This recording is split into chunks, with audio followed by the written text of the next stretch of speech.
Hello and welcome everyone to the third official volume of Fictional Convocation.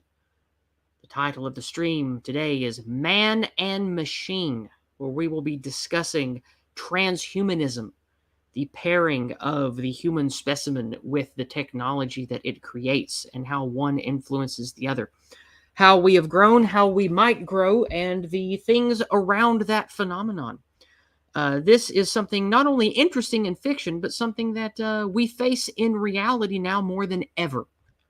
And I think it's a topic that the viewers will find interesting. And I have three interesting guests to round out the panel today to hopefully have an enlightening conversation about transhumanism and what it could mean. And the instigator of this topic is my usual co-host, 3 of 12, who has chosen his online persona to be a little Borg from Star Trek, and he is a technophile. He thinks technology is awesome, and I am no longer going to speak for him. We are going to bring him on. 3 of 12, welcome to the stream today, my friend. We are a Borg. So before we get into the meat and potatoes of it, thank you for being here today. We are joined by a friend of mine who loves fantasy fiction and who is a returning guest on my streams, Christopher Everard. Thank you for being here today. Thank you for inviting me again. You're welcome. And of course, we have my beautiful voiced and also bearded sidekick, Ginger Monster. Ginger, welcome to the stream again, my friend. Hello again. It seems like it's been hours since I was last on one of your streams. How the time flies by. Well, today I've assembled these fine gentlemen for us to have a discussion about technology and the human species and its relation together and where we might be headed. So 3 of 12, before we get started, this primarily was a topic that came from you because we have talked about transhumanism before together privately. It's come up before on the streams we've done together. And how about you take a few minutes here to let us know why this is an important topic that we're going to be talking about today at Fictional Convocation? Well, I think it's an important topic because it seems like the dissident right is torn on this one. Between the priority of preserving humanity and building a society that's healthy for human nature and augmenting it further, considering that technology is on an ever forward march and we really just cannot ignore it. We're going to have to wrestle with this concept sooner or later. And I mean sooner, considering Neuralink has just entered human trials. Go on. Well, I've always, my understanding of humanity's relationship with technology is thoroughly genetic, considering Homo sapiens evolved due to relationship with fire. With the invention of the hearth, we were able to cook food, and it allowed for greater absorption of nutrition from hunted meals. That significantly changed our physiology and allowed our brains to grow larger, as well as shrunk our intestinal tract. I mean, basically, the main difference between us and before fire was the orangutan. Its intestinal tract is 75% longer, and it takes 3 days to digest food fully. Mm. Meaning that we spend a lot less time sitting around digesting and sleeping and dealing with food, and just sort of we can actually spend that time acting and building and being Faustian. Mm-hmm. So today, then, in the modern era, if you had to point to primary things that have changed about human genetics, the human condition, etc., because of technology of the last however many centuries, what are some things you would point to lay some foundation of what we're going to be talking about today? Well, the main of the genetic effects that high technology seem to have on humanity is one, living an existence that's more focused on reducing calorie usage, lower muscle mass, higher intelligence, maybe a sorting factor in society for higher IQ people. At least it's starting to happen in highly developed Western nations, and also an emphasis on. I would say that part of there's definitely an issue with society going soft, that nutritional deficiencies like being lactose intolerant and and gluten intolerance are problems that are starting to creep into our genetic code. So I'd say, yeah, we're getting soft, and we need something to augment ourselves in order to fight this off, because it's affecting our ability to work. 500 years ago, virtually every human being on Earth had to be of high genetic specimens, because there was so much work to do. There were long hours required, and if you couldn't falter, or you'd probably starve. Mm-hmm. And I don't just mean that because it was harsh. It's because farming cycles and whatnot. Yeah. Mhm. So if you wanted to move closer to the modern era, is there a particular piece of technology or a particular cultural construct you can point to that has dramatically changed human biology? I would say television is a significant factor, because it's meant that people spent a lot more time sedentary in their homes. The internet also comes to mind, because it meant that it changed how they communicate, and that's And had how a they do business. significant, yes, how people do I can business. actually, I It's can actually give rewired a people's very brains. good example of this. Okay, go Oh, ahead. go for it. One of the most dramatic aspects of human biology that has been changed by the progression of technology over the last 1,000 or so years is the human jawline. You see, the human jawline has progressively moved further and further back, resulting in a natural underbite in the vast majority of people throughout the world. This is due to the simple fact that the jaw no longer needs to support as many muscles because of the advent of cooking and cooking related technologies. The simple fact that the human jawline is no longer needed to have the necessary bite force to break through and effectively break down uncooked plant and animal matter means that the resulting muscle mass needed to actuate the jaw to sufficient quality with cooked food means that the jawline of modern day westernized humans, people who for generation after generation have not needed that additional muscle mass and bone tissue in order to support that additional effort, has seen the jaw become smaller and less pronounced and developed. I'm sure anybody here who is, I'm sure everybody here currently talking has noticed that their bottom teeth naturally sit behind their front teeth. Hmm. This is very different to how natural biology and genealogy existed only a couple hundred years ago. A Hmm. good example of this is the skull that is used often in the Hamlet play. That is a real life human skull that is several centuries old. And a very noteworthy aspect of that skull is that the bottom jaw sits so perfectly in line with the top jaw that when the skull is held in its entirety, the incisor teeth at the front of the mouth sit flush with one another, whereas that is entirely different in the modern human skull. Yeah. That is one major and very noteworthy way in which the advent and usage of technology has directly affected the biology and physiology of humans. Yes, I'd have to note that I've had this exact problem. In fact, I had a dentist level out my teeth so that my teeth would align perfectly when I moved my jaw forward, and it eventually became natural.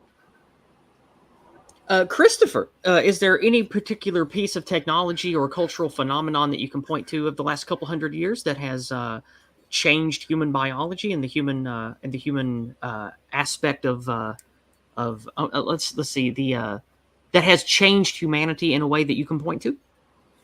Well, I'm not that scientifically minded like my two other guests, well, co-host, partner, something.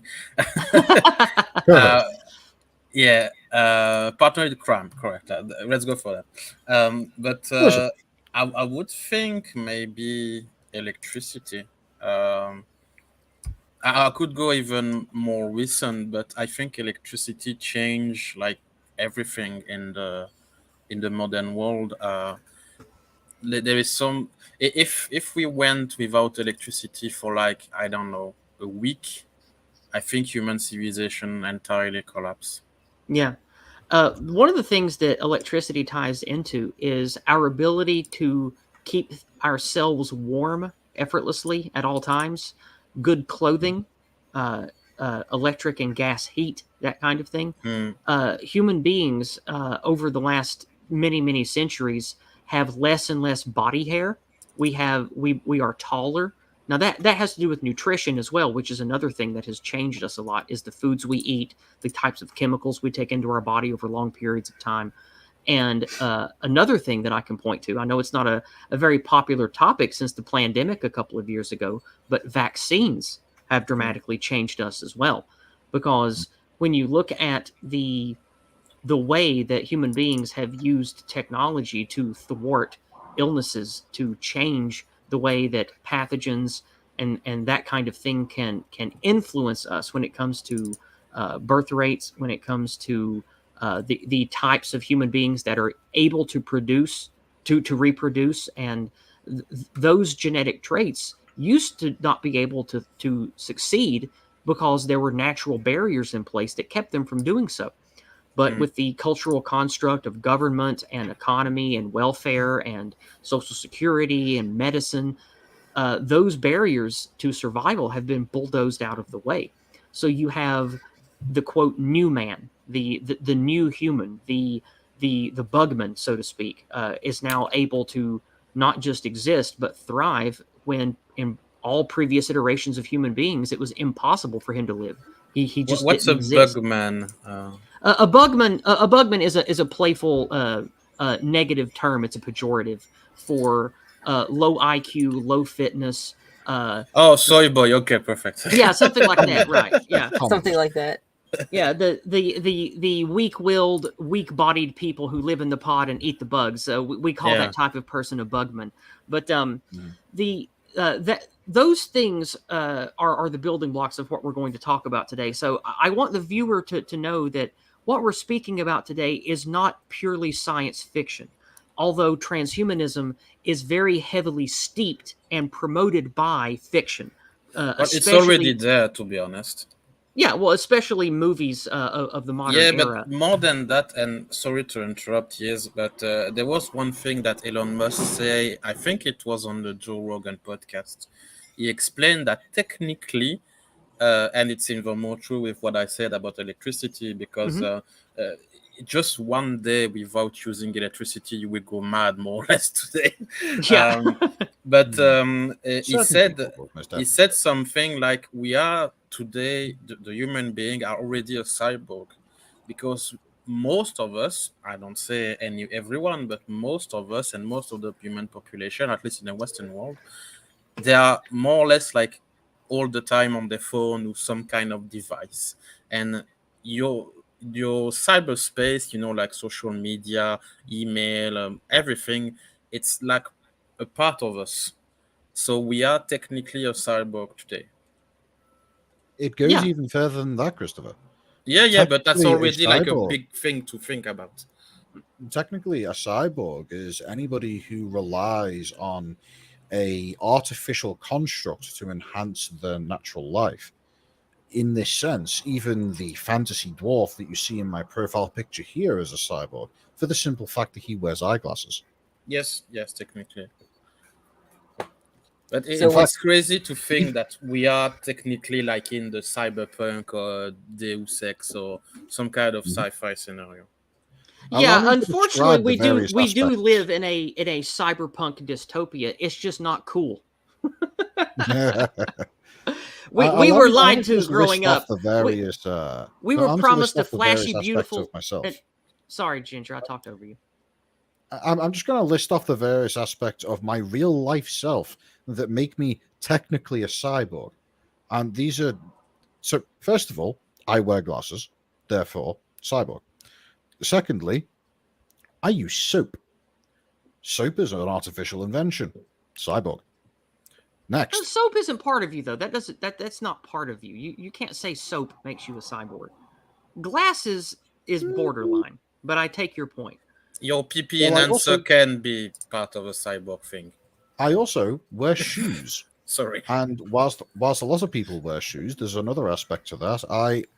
Due to a condition that I suffer from, known as plantar fasciitis. That's right. I have fascist feet. I require arch support. I require arch support insoles that, again, for all intents and purposes, make me have cyborg feet. I understand. But probably However, the closest thing that I personally engage with that makes me a cyborg is just the simple fact that I almost permanently wear earphones. Hang on a minute. well, now that's broadening the definition of a cybernetic biological organism. That's what Yeah. cyborg means. It means that the synthetic manufactured elements of you are anchored to your biology in a way that it's part of you. Your glasses and your shoes are not part of you, but I do take your meaning for the purpose of this conversation about how technology is fusing with us and we are becoming one with it. Now, let's move the conversation back to 3 of 12 for a moment. 3 of 12. There is a man by the name of Nick Bostrom. Uh, let's go ahead and start with why you brought him up and what we're going to be using of his to talk about today.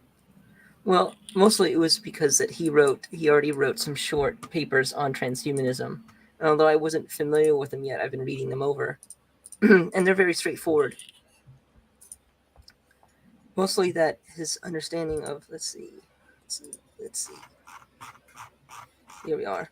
Just a heads up about scientific paper. The games Deus Ex Human Revolution has actual scientific paper in the game that you can read about transhumanism. Yeah, that doesn't Right. surprise me. Yeah, we'll be talking about transhuman video games and Mm. movies later. Yeah, and this isn't. I wouldn't call this strictly a scientific paper, although it's written like one. I mean, it has. I mean, it's been published in Medical Enhancement and Posthumanity, but it doesn't actually go over any real scientific experiments. So I'd say it's a little more formal than substance.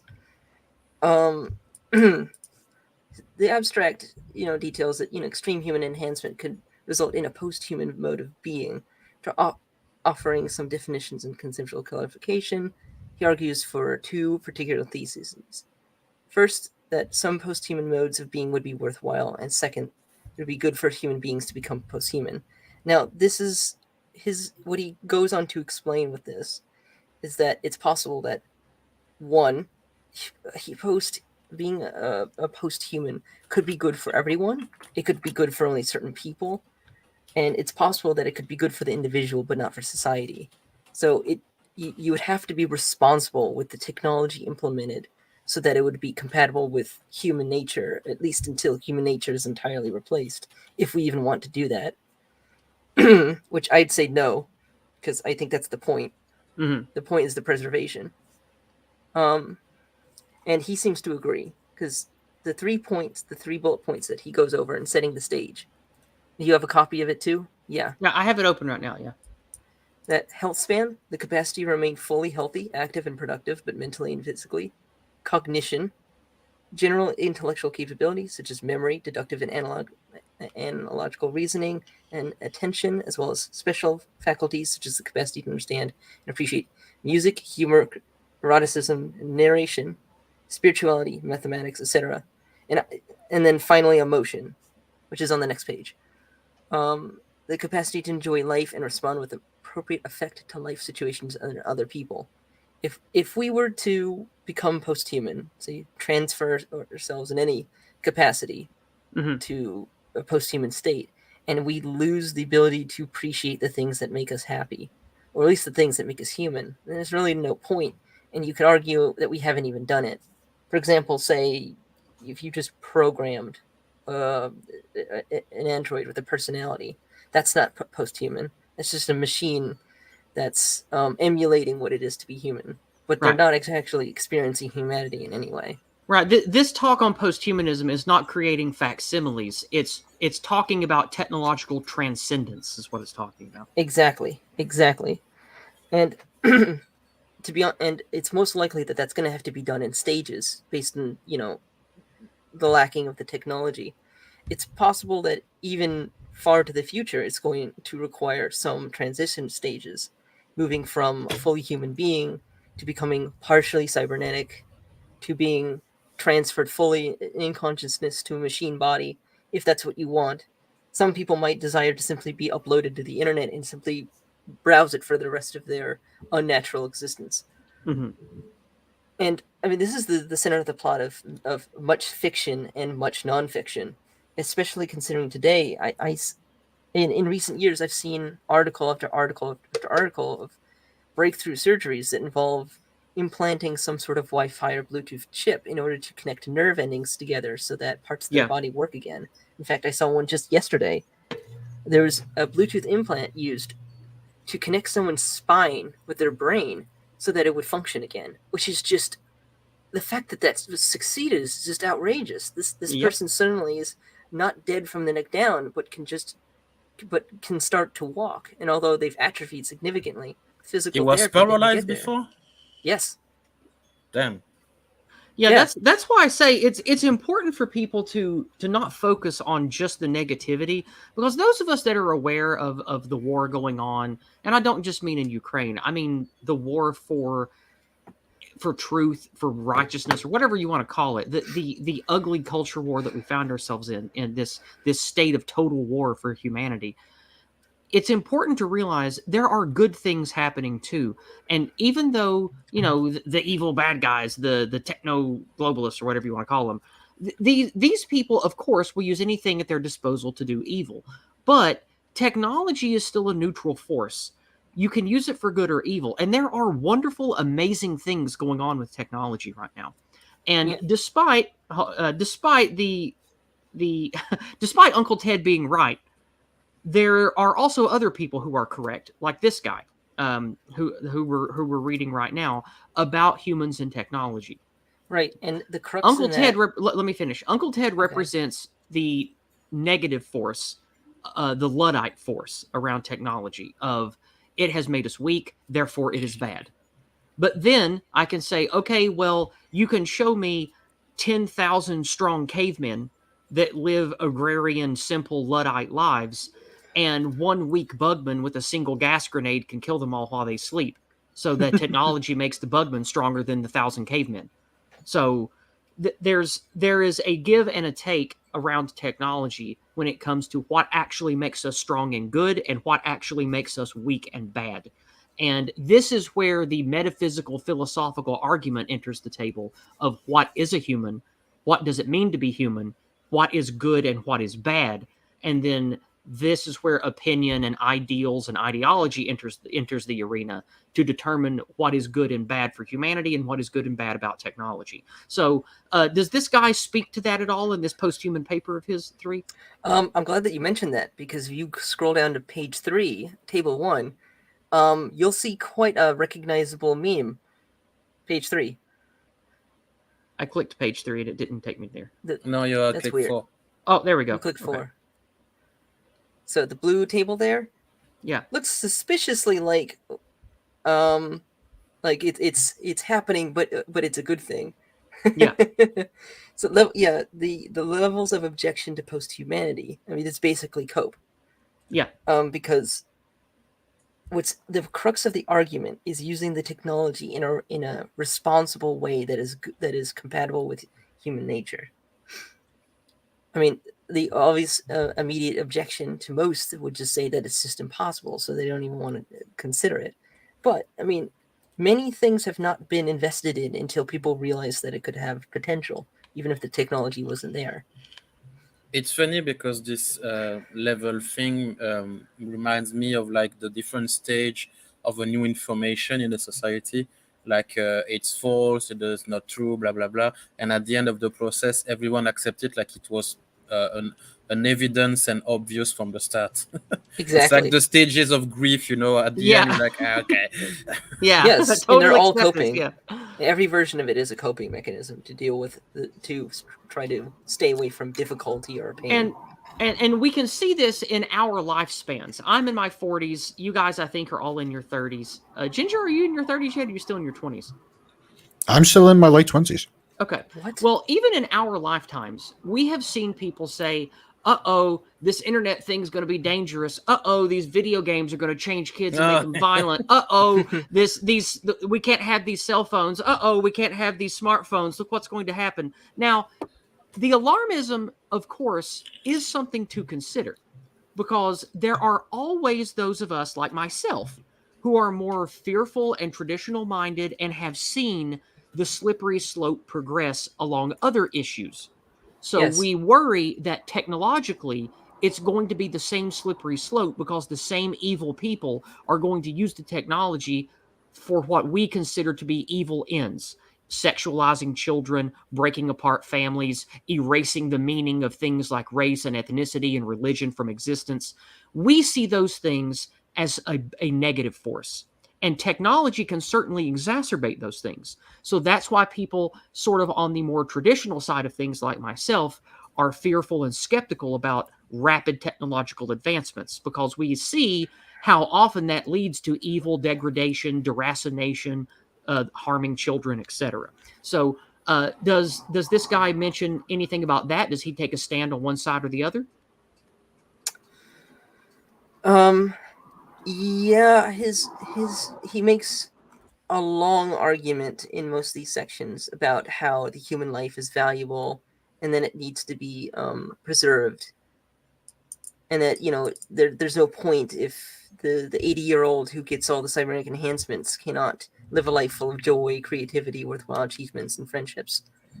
There's a significant the paper has much more significance on explaining what transhumanism is than going into detail on the specific metaphysics of specific technologies. It's more of just an abstract on these specific bullets that I specified earlier. So there's a section on becoming post-human, Okay. health span.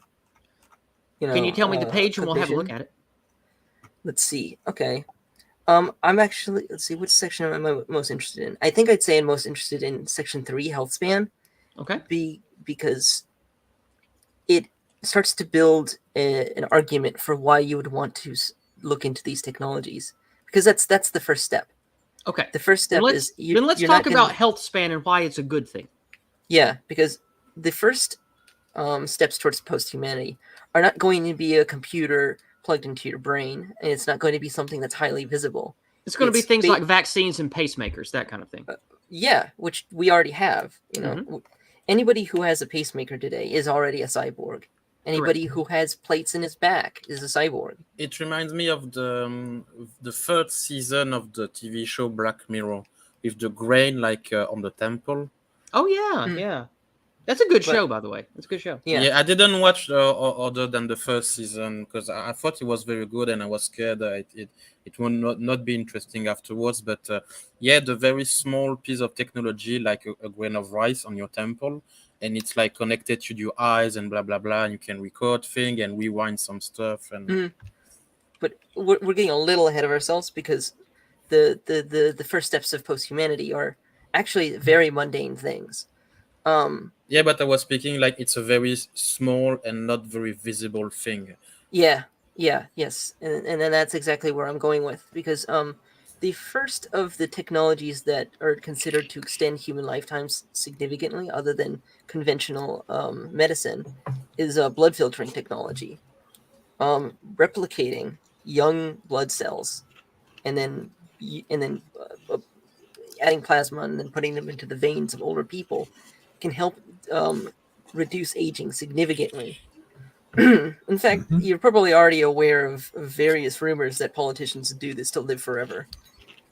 Adrenochrome. Although adrenochrome does not work. I'm just joking. I know it's a meme. But you know what unironically does work? Blood doping. Blood doping works. Yeah. Literally just taking the blood of somebody who has a matching blood type who is significantly younger than you and transfusing it into your aged body will have the effect of not completely reversing your poor health, but will have the effect of largely mitigating the factors of having aged. Yes, exactly. That is exactly what I was getting at. One of the ideas that can be carried from this is that as time progresses, the red blood cells that your bone marrow produces become less efficient at both uptaking and depositing oxygen, which makes it more difficult for your body to be able to get the necessary oxygen to be able to generate the energy it needs to be active. By taking in blood transfusions on a regular basis from somebody who is considerably younger than yourself, somebody who is within the prime of their life, what you're effectively able to do is replace your old, now what is effectively defective blood cells with ones that are once again working in full operating capacity, therefore greatly increasing your ability to produce energy and be active. Vampire. Yeah. Yeah, it's the closest thing to a real vampire. So let's, for sake of time, let's move on to the next thing then. Walk us through some more of this and get us to current era. Okay. Well, since that's pretty much current era, but there's also CRISPR. CRISPR is quickly becoming... That's genetic baking, right? Yeah, but since obviously genetic engineering is off the table for a number of reasons, not just ethically and morally, but just because we don't understand the genome well enough. Right. CRISPR is at the moment used to fix problems that we know exist congenitally in the genome. So it's going to be used mostly to fix issues at birth. And it can also be used to... Like correcting deafness and blindness before it happens, that kind of thing? Exactly. Yeah. Yes. And that can be... Well, not... CRISPR is specifically taking a... Okay, so what CRISPR does is it basically takes a small portion of an individual's tissue and it edits the DNA in such a way to change one or two genes from one version of the gene to another version of the gene. Let's say, for example, a common genetic issue known as sickle cell anemia. Sickle cell anemia is a condition in which red blood cells, instead of being roughly donut-shaped, are instead shaped like crescent moons. These crescent moons, while still functioning as red blood cells, have a tendency to clot, and so as a result can result in some various clot-related issues, as you might expect. Yeah. What CRISPR is able to do is you take an extraction of the individual's bone marrow, edit the bone marrow tissue using the CRISPR technology and then reinsert it into the person's body supply, that is still that person's DNA. So it won't be rejected by the host creature, because the DNA wasn't modified sufficiently in order for it to be regarded as a foreign body. However, those those bone marrow cells will now produce the correct circular blood cells, the correct non-sickle cell shaped blood cells.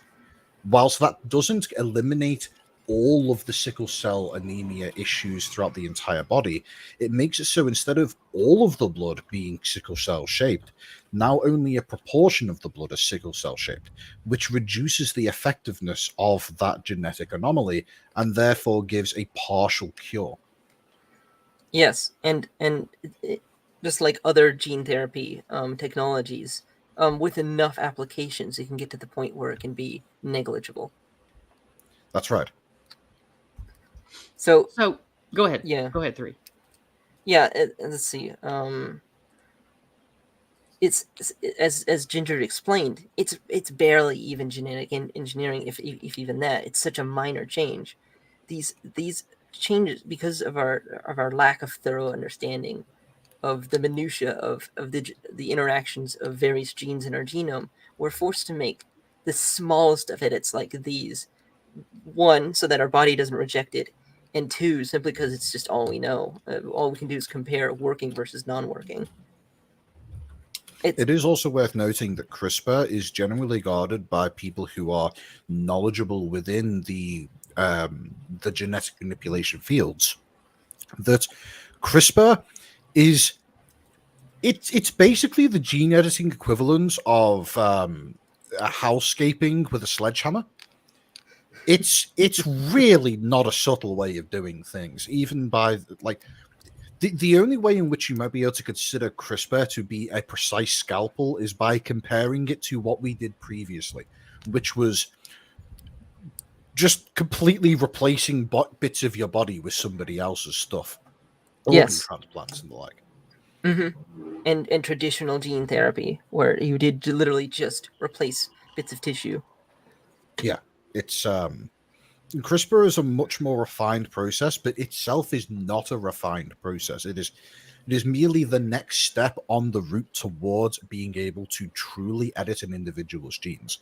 And That's why I brought up what I said about trying to prevent blindness and deafness. I know that we can't do that yet, but I'm saying that will be like the next goal of using this kind of technology. There is a way to Definitely. not cure, but find a way to mitigate being deaf. Like there is stuff in place that some deaf people were able to hear something again. What Christopher is talking about is a technology known as the cochlear implant. Yeah. Not even that. I was going to bring that up actually, but go ahead. Yeah, even more sophisticated than that. Like an actual deaf person hearing for the first time, and the cochlear implant is more used when you had earrings in the past and you don't have anymore, like you have a very bad hearing or something like that. I think there is another level of the cochlear implant. There are a few different varieties, yes. So let's go ahead and move on, because there's other things I want to talk about. So 3, walk us from health span and finish up with that, and then move us to the next part. I just want to say the joke when Ginger say CRISPR, I like, oh, okay, he's getting more crispy, like a better chicken. Sorry. Like delicious chicken. He's getting crisper, like yeah. Sorry, go ahead. Yeah, I need my crispy chicken. And although there's not much else of an argument there in the health span, I mean, he talks about big line go up. That it's actually much more preferential to most people who've been surveyed. Do they want to live longer? Not really. Only 27% of people said that they wanted to live longer than 100 years. Yeah. Most people want to live better, not necessarily longer. Yeah, most people want to live better longer than they want to live longer, period. Which I entirely agree with. I would I would rather be a transhumanist who lives to be 80, who is healthy those entire 80 years, then live to be 120 and And just look like do George nothing. Soros for 50 years. Yeah. Yeah, exactly. That's a worthless existence, Yeah. and to most people, just a burden. If I can't be a guiding force in my family or community, let alone my country, when I'm 70 years old, then what's the point? Yeah. So then are we done with this one? Should we move to the next one now about the FAQ, or is that just something that you wanted me to have privately? The fact is much more for reference. I think Okay. it would be tedious and pedantic to go through Okay, it. then I'm just going to share it in the chat. Then the PDF I shared earlier is to this paper. This is the fact that goes with it for quick reference, just for checking out primary questions about the material. So I'm going to share that in the chat as well. Definitely give that a look. I didn't read it thoroughly because I'm a bad reader, but I did skim through it through the fact, and I did, of course, did not read this whole paper because this is above me. But let's see here. Let's talk about cognition now. Let's move from that to cognition. Yeah, I think that's where things start to get, sexy, This is going to be the bulk of what I This have is to where talk about today. Yeah. this is where things are going to get interesting, folks. Mm-hmm. Because I think as far as cognition is concerned, what really strikes me is science fiction like Aldnoah Zero. Although Aldnoah Zero is not considered to be a particularly good anime, I think it's very aesthetic in its own way. Well, I don't know about the animes, but please continue. Well, Just it's very a link for the hearing or regaining hearing for the first time in the chat. oh, very good. Oh, okay, thank you.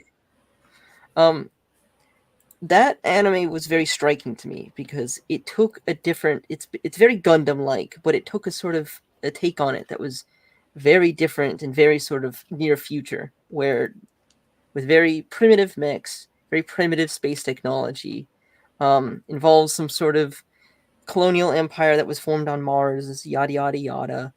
But what's interesting is during the war between those two worlds, is that the protagonist gets in an accident with his mech, and he loses an eye, and in order for him to recover, partially he needs a cybernetic implant in his brain to operate certain parts of his brain that were damaged in the accident. But it does the job better than that part of his brain ever did, and it starts to have. Oh, the name of the anime was Aldnoah Zero. It might be hard to spell, but Anyway, just you'll go find on. it. You'll find it.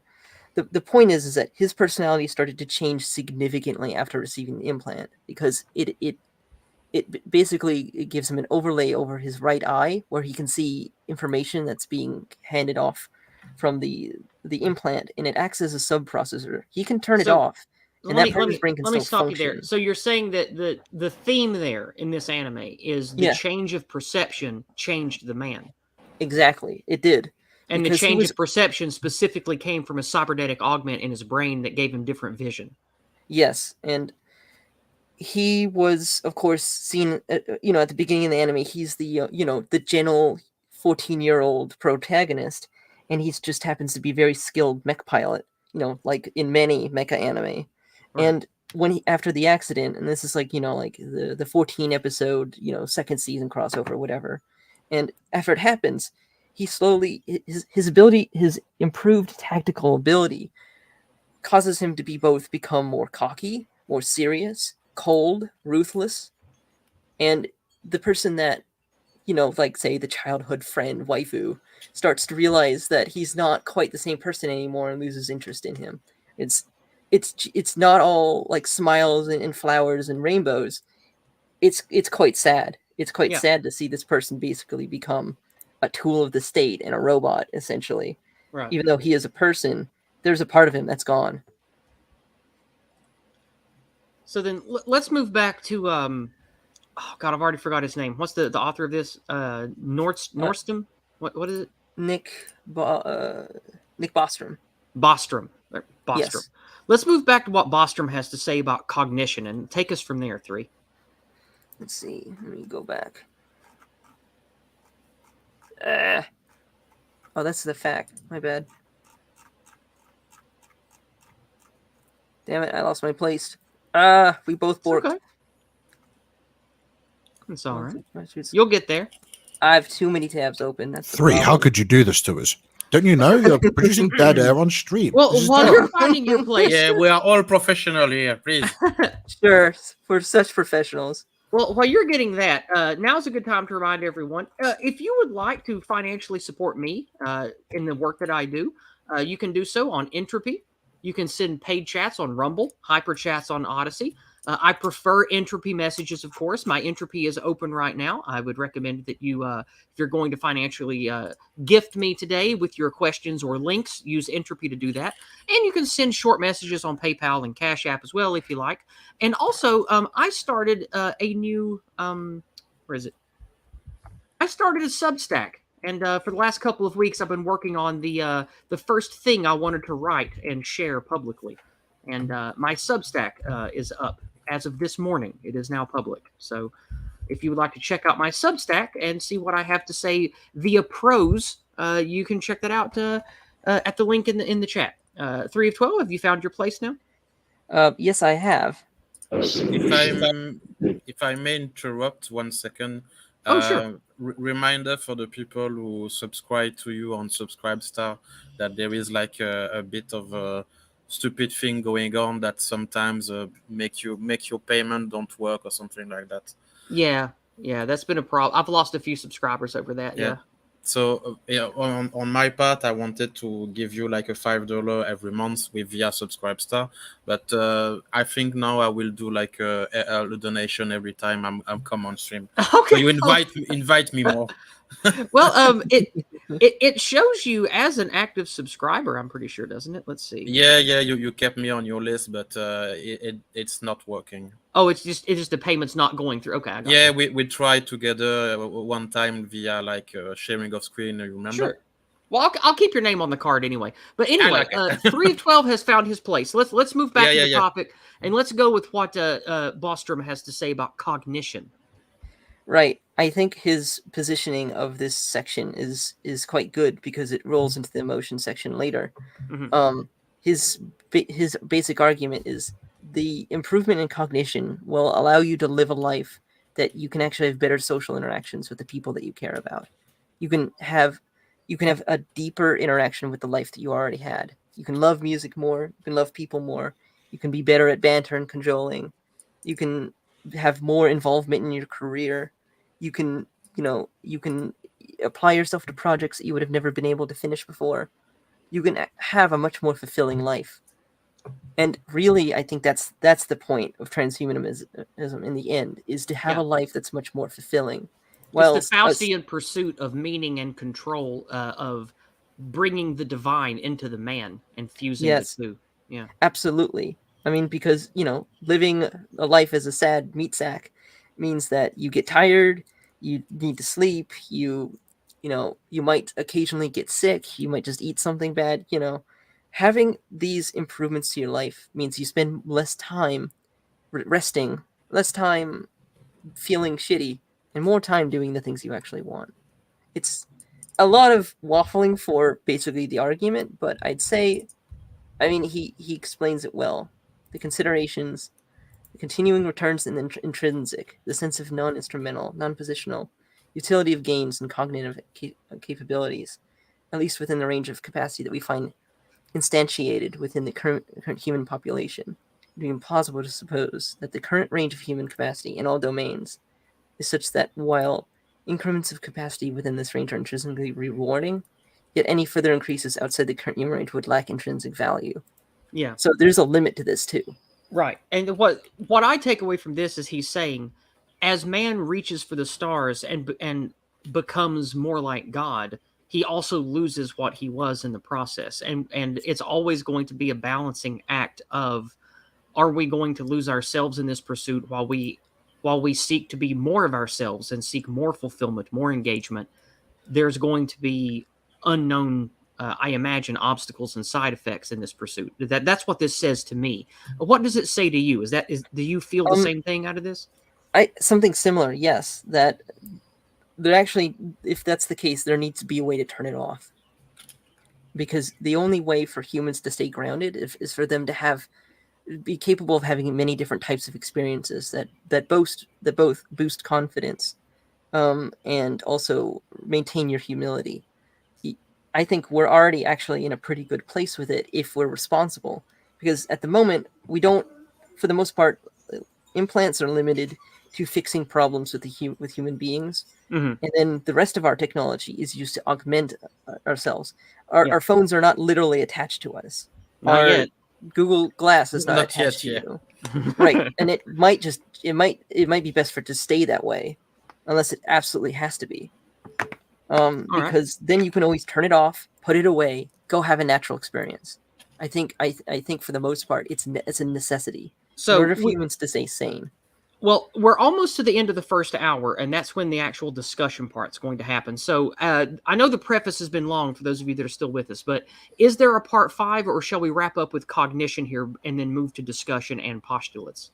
I think we should finish with emotion, but Okay, we'll be then let's short. okay, let's move down to emotion then, and walk us through emotion. Let's see. I haven't actually read this section too much, but Well, you can what it- paraphrase since this is your wheelhouse and not mine. You can just paraphrase to get us to the discussion part. I mean, what he pretty much states is that it's really kind of difficult to say what would constitute a post-human level of emotional capacity. I don't know either. I think it kind of rolls out of the cognition part, where it's the fact that you're functioning correctly and that your intelligence is higher, is that it might simply just boost your IQ and EQ and make you more able to be the supporting person that you wanted to be in the first place. It makes you feel emotions more, but gives you the intellectual capacity to process and deal with those emotions better. So it improves you on both fronts, is what the emotional stake is. Now that I think about it, I mean, people like me who have much more of a sort of introverted personality and process certain kinds of emotions well, but other kind of emotions not so well. It might be the extra kick in the pants that you need to stop yourself from going down into a sort of mental breakdown or a spiral of self-hatred. It might give you the strength to be the positive nihilist that you actually should be. Okay. Well, now that we've come to the end of the first hour, this hour was to express what transhumanism is in reality, not fiction. Fiction, of course, is an entire other ballpark that we'll get to in the final segment of the stream. But I hope that the viewer listening understands that transhumanism is not just a bugman leftoid ideal. This is something that has existed as a serious philosophical and technological talking point for about 100 years now. And the changes that we have witnessed for good and ill in the functionality of culture, in the functionality of civilization, banking, finances, the healthcare, all of that stuff has grown with us and is a product of human minds and human behavior changing with technology, not just one or the other. Especially since the Industrial Revolution, human behavior, human thought, human emotions, artistic expressions, even the wars fought over it, have dramatically shaped how human beings are biologically, not just how they behave, not just how they act behaviorally. So now that we've established that, and we've listened to this Bostrom guy, or we've heard paraphrased what this Bostrom guy has to say about what being post-human or more than human could be from transhumanism. Now I would like to start the discussion segment. And I know that most of my listeners are going to be more on the skeptical or even hostile side of things with me, sort of the Uncle Ted side of things. So we're going to start off with me putting something to you, 3 of 12, and Ginger and Christopher here as well. I mentioned it a little earlier. Observing the slippery slope, we see that technological advancements in warfare, communication, destructive technologies, communication technologies, transport technologies, they've been used for war, human trafficking, drug trafficking, sex trade, actual slavery. We see cultural, economic slavery as a result of not just the Industrial Revolution, but the advancement of communication technology to spy on people, to push demoralization.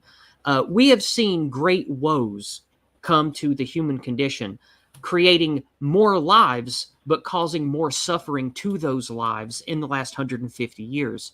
So when when we talk about being post-human, how do you see, or do you even see, a way to avoid the slippery slope of more tyranny, more death, more suffering, and more pointlessness to the human existence? How and do you see it? And if you do, how do you see technology avoiding the slippery slope that we've witnessed for the last century? Did you want me to start? Yes, please. I'm asking Yeah. you specifically first, then we'll let other people talk. Yeah, I think this goes back to, again, that we have to be responsible with the implementation of technology. We need to have a good relationship with it. And I don't think we're quite ready for a lot of these things, considering how we've implemented social media that is essentially intrinsically bad for your mental health. Mhm. It we need to figure out how to make that stuff healthy first, so that we can at least have the sort of internet conversations and free speech and whatnot in the public square, when the public square is now social media and not the literal public square with a little box that people stand on outside. It will maybe be the most difficult part, I think. It might You know, be three. because, yeah. I have to admit, I fully agree with you. We should play cautiously with this. So I think we should let all of the corporations with the most money spend their money paying poor people to willingly give themselves over for the sake of science. That's my primary concern with the slippery slope discussion is when I look at social media, I don't see it as something functioning incorrectly or something that is having a detrimental side effect. I do my best to look at this from the vantage point of who funded it and who created it. The military industrial complex, government subsidies, think tanks, heartless globalist billionaires. They're the ones who invented and injected this technology into our culture. And it is Yeah. working as intended to gather our metadata, to inject us with propaganda, and to shape humanity towards the Bugman slave race that they want to lord over. So I would say that this technology is working as intended, which makes me view it as part of the slippery slope, not as a You way think it around it. was like by design that Right. the all of this ruckus surrounding transhumanism? I think so, yes, because with what we have seen of authors, whether they be of the communist variety, the fascist variety, or simply a technocratic uh, social democracy type of bend, we have seen the open desire, the written desire, and the collective power desire of these kinds of people want to use technology to break and shape humanity to fit a mold they want us to go in. And so far, it has been mostly working as intended. And so, my question is then, three, do you think that there is going to be a way that those of us who want to defeat that kind of top down shape humanity evil from using technological expressions that would otherwise perhaps get us to a more positive type of post-human thing? Do you think that's possible? And if so, how? I know you mentioned marketplace of ideas, actual free speech and communication. I have some arguments against that, but for the sake of this conversation, let's say that will work as intended and it's a good thing. Give us something else. Give me another example of how we can avoid this elephant in the room or this hungry demon that wants to enslave us all. Cultural homogeneity, I think. Okay. Scrap or converts. Oh, good. Here comes the voice filters. This is Yeah. the thing I interrupted the previous time. I'm sorry, Free. Yeah, you kind of stepped on me. Sorry. It sucks. The timing was so good. But yeah, I have like this folder full of Borg sound effects from a specific fan-made game, so they're quite useful. I think there's a certain amount of our culture that's just going to have to be scrapped. We need Okay. cultural homogeneity. Okay. We need to get on the same page so that we can even start to even agree on what technologies we even want. So then how would you recommend we use the burgeoning technology that is fusing with us towards that end? Well, I think the way that it's worked well so far is voting with our dollar. there's certain technologies that have stuck around and some that haven't, based on how useful they are. And although, and I mean, Google Glass didn't quite make it, right? Because it's got usability issues. The fact that you have to wear this thing, it has to be on your head, and you have to look like a dork, and it's got this low resolution There display was that's some overlaid. problem for the eye also, I think I remember. Yeah. Well, I mean, it's like it's displayed off in the right, so it's in your mild periphery, and you can adjust it so that you can see it without even moving your eye. And in theory, it works well. The problem is the form factor is so small, and at the time, we didn't have the tech to put big batteries and powerful SoCs in it. It's possible you could redo it today, but the thing is, though, it's already been replaced with smartwatches. Yeah. Look, Smartwatches. if you want to go for something like Google Glass, then you can't just simply wait for technology to become small and miniaturized to the point where the technology looks indistinguishable from a standard pair of eyeglasses. No, what you should do is go in the direction of avant-garde. You want to make big, awesome cyber goggles that you put on so you look like like science fiction art. Exactly. Yeah, you're absolutely right. Exactly. You need the V. You need the wraparound V goggles from Cyberpunk. That make it look like a cool bastard. Almost every time Ginger spoke today, it was for speaking shit. I'm over here being serious. Ginger's a fun wit. I like having him around. Well, I did a PP joke, but okay. Yeah, so, stored in the balls. So then, you're let's let you continue along this path. Then I want to hear where you go before I bring up my next, not necessarily argument, but point of concern. Go ahead. Yeah, it's. I mean, I'm a big fan of Austrian economics, obviously, and I'm a right-wing libertarian in the sense that I'm an objectivist, and I think objectivism is built on American ideals. I think that this is going to be different for every culture. You're going to have to figure out what works and what doesn't work by implementing the things that the culture gravitates to. I mean, Japan. And you've already mentioned the importance of cultural homogeneity and demographic homogeneity. Of course, goes with that. I understand that point. Right. I know you're not talking about globalism. I know that. Right. But when we still had more of that in the United States, there was a big difference between what we implemented and what Japan implemented. Yeah. There was a time period in Japan where they actually had a really big PC market, in the 80s and 90s.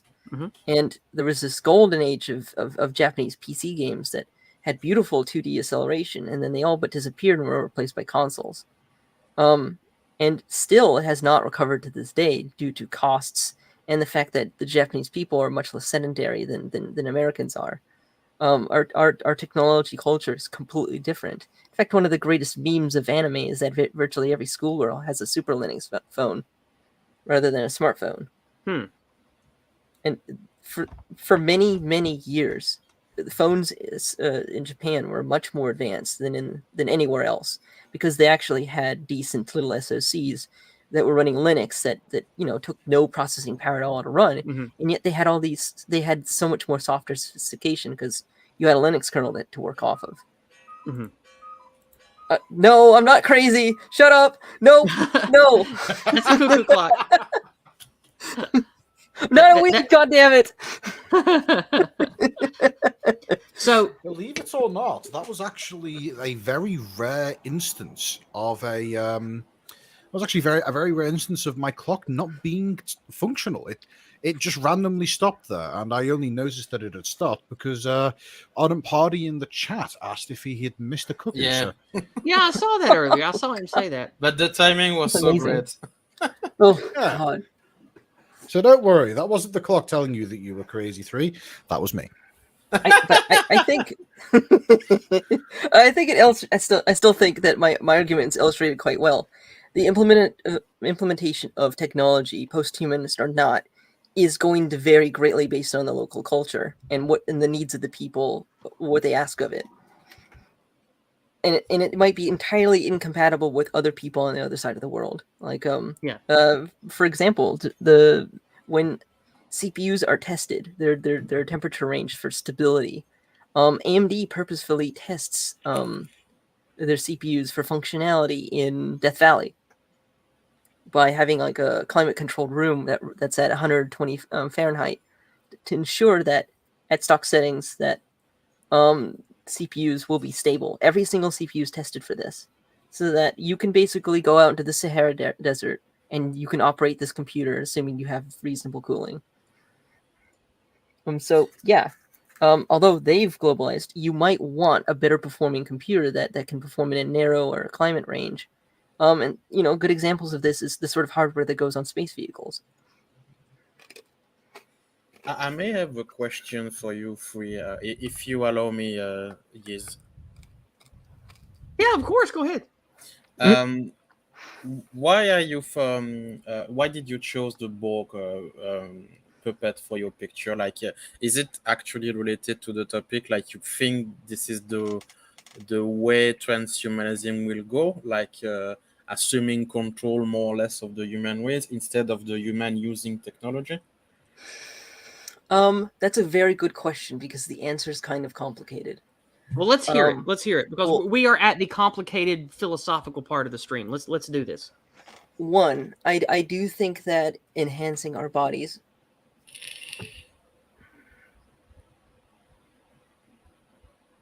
I think we might have lost three. Is that all? Dramatic pause. Sorry. So I had to talk to someone. Oh, sorry. But okay, so the I do think that cybernetic implants enhancing our biology with technology is definitely a good way forward, although not necessarily exactly the way that the Borg does it. Okay. I do quite like the nanotechnology aspect of it, where you no longer require food. You simply have nanobots that have nano replicators that create all the different substantial things to continue to maintain your biology. Like they generate glucose, they generate proteins, they repair dead cells, they actually repair telomeres, stuff like that. So not only do and I know about the counter so things. far away from that in terms of real world technology. I know, but let's hear him out. Let's Yeah, I yeah, know, but that's the not point the is point the of point the is we need an question. end game. The point is we need an end game, something Right. something that we're trying to actually achieve. And there's many different end games in in transhumanism. In endless space, this led to a war between two groups called the virtual endless and the concrete endless, in which one dedicated themselves to augmenting their bodies and putting them in ever more complicated robots, and the others simply transferred themselves into galactic-wide networks where they would constantly look at research for the rest of time, and their civilization collapsed because they weaponized these two abilities and destroyed each other by destroying the networks and also by destroying the physical infrastructure. So Okay. they'd become so reliant on this that they basically went extinct. So as far as the Borg are concerned here, they have the cultural homogeneity because they are a hive mind.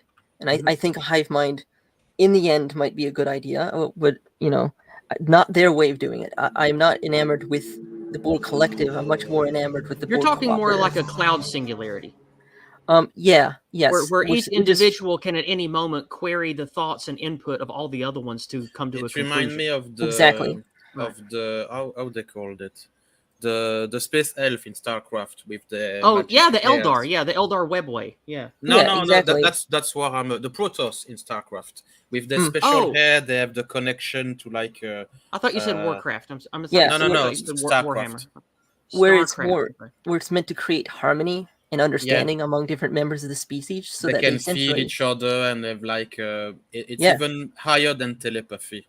it's Oh, even higher sorry. than I telepathy. don't know It's- anything it's- about that game. Sorry. It's sort of a unity of culture and understanding, so that they Yeah. all kind of form one will, and it shouldn't be authoritarian. It should be voluntary, and you should be able to come and go as you please, even to completely disconnect if you need to. But the point is that when collectives get big enough, that you end up with this sort of common understanding where even other collectives might even join in and come to the same understanding, to the point that a species just becomes one. And there's other examples of species in Star Trek where this has happened. The Binar, for example, Mhm. they physically exist in pairs that are so well connected that if one dies, the other dies. Mhm. They've developed their homeworld into a giant computer. Borg Prime is technically, like, I'd say maybe Gamma or Delta canon, but in the Star Trek star charts, Borg Prime is listed as a planet with 50 trillion people on it that are all in one giant Borg unimatrix. Okay, so let's move this more back to reality here. Yeah. Yeah, sorry, yes. It's okay. When it comes to becoming post-human and looking at what we face, because I personally believe transhumanism is upon us whether we want it or not. Just Yeah. like nuclear weapons are upon us whether we want them or not. Just like smartphones and social media are upon us whether we want them or not. When we look at how technology is rapidly changing, like we talked about the Bluetooth spinal cord nerve linking earlier, when we see what is available and we know that resources, both human and material resources, are finite, how do you see the technological changes that will cost a lot of money and require rare resources and extremely specialized skilled labor? How do you think regular people are going to be able to prevent that from just making things worse from the same evil cunts that control everything now, when we don't hold any of the cards for this? Like, I don't see a way that we can sidestep or avoid the technological advancement slippery slope and make it work for our side along a transhuman path. Every time I sit and think about this for a long period of time, I only see the slippery slope coming back into view because the same evil people and the same evil constructs and coordinated power are always at the helm. That's a really good question. Because I think it's in order to solve those problems, I think certain things need to happen. I think one, considering most of the globalists are old and dying, and most of them don't have any replacements lined up other than Soros, I think that's not going to really last far into the 21st century. Two, I think it's very important that we develop the technology to wrestle asteroids and mine them of heavy metals, because that will turn the value of these metals into basically being worthless at immediately. Okay, I think this is one of the main reasons why I understand Elon that. is big I on understand that, but keep in mind, you are not looking down at the massive chasm between here and there, which is expensive research, billions or trillions of dollars worth of machinery and development and prototypes that will lead to the travel, the transit, the harvesting, the mining, the processing. Powerful, power-hungry, totalitarian entities, at least if things don't change in the near future, will be the ones holding the cards for us to even access any of that. Yeah, I think I the may reason have why, an opinion on it after you finish, free, because I interrupt you one or two more yeah, times. I might be more optimistic than some. I understand that it's a big weight, and it's not the sort of thing we have a whole lot of control over. But I also have always had a belief that the private individuals always access things first before public. NASA simply isn't competent or efficient enough to do these sort of things. It just isn't. Agreed. Elon Musk is going to do it way before anyone else, assuming he Okay. gets there at all and nobody murders him in the meantime. Okay. But a private company is going to do it first. So, When they like bring many those of us, materials, on the DR, like Dutton talks about this on his streams. yeah, The decay of the quote unquote bad guys right now. Mhm. Their intellectual decay, their moral decay, their ability to coordinate. You think that as that collapses, intellectual driven mavericks will be the ones that quote unquote open the gates of technology for the plebs, so to speak. Those of Yeah. us who are against that power structure. You see that happening as a way for those of us who want to reach for the stars, quite literally, by moving off of Earth and going for resources elsewhere. You think we will have that ability outside of the control of the bad guys, so to speak? Yes, it's going to be down to the people who literally get off their physical asses and make Okay. the technology a reality. Because I also am of that mind that I don't see the evil that we're under now lasting forever. But one thing that has shown me true time and time again everywhere in history is jealous, hateful, spiteful people are willing to coordinate and utilize everything in their power to guarantee their control and management of the things that they love, which is primarily the enslavement of others and the squandering of resources. Mhm. So, however, though, we have always seen that historically fail and fall apart because because evil doesn't create; it only steals and perverts.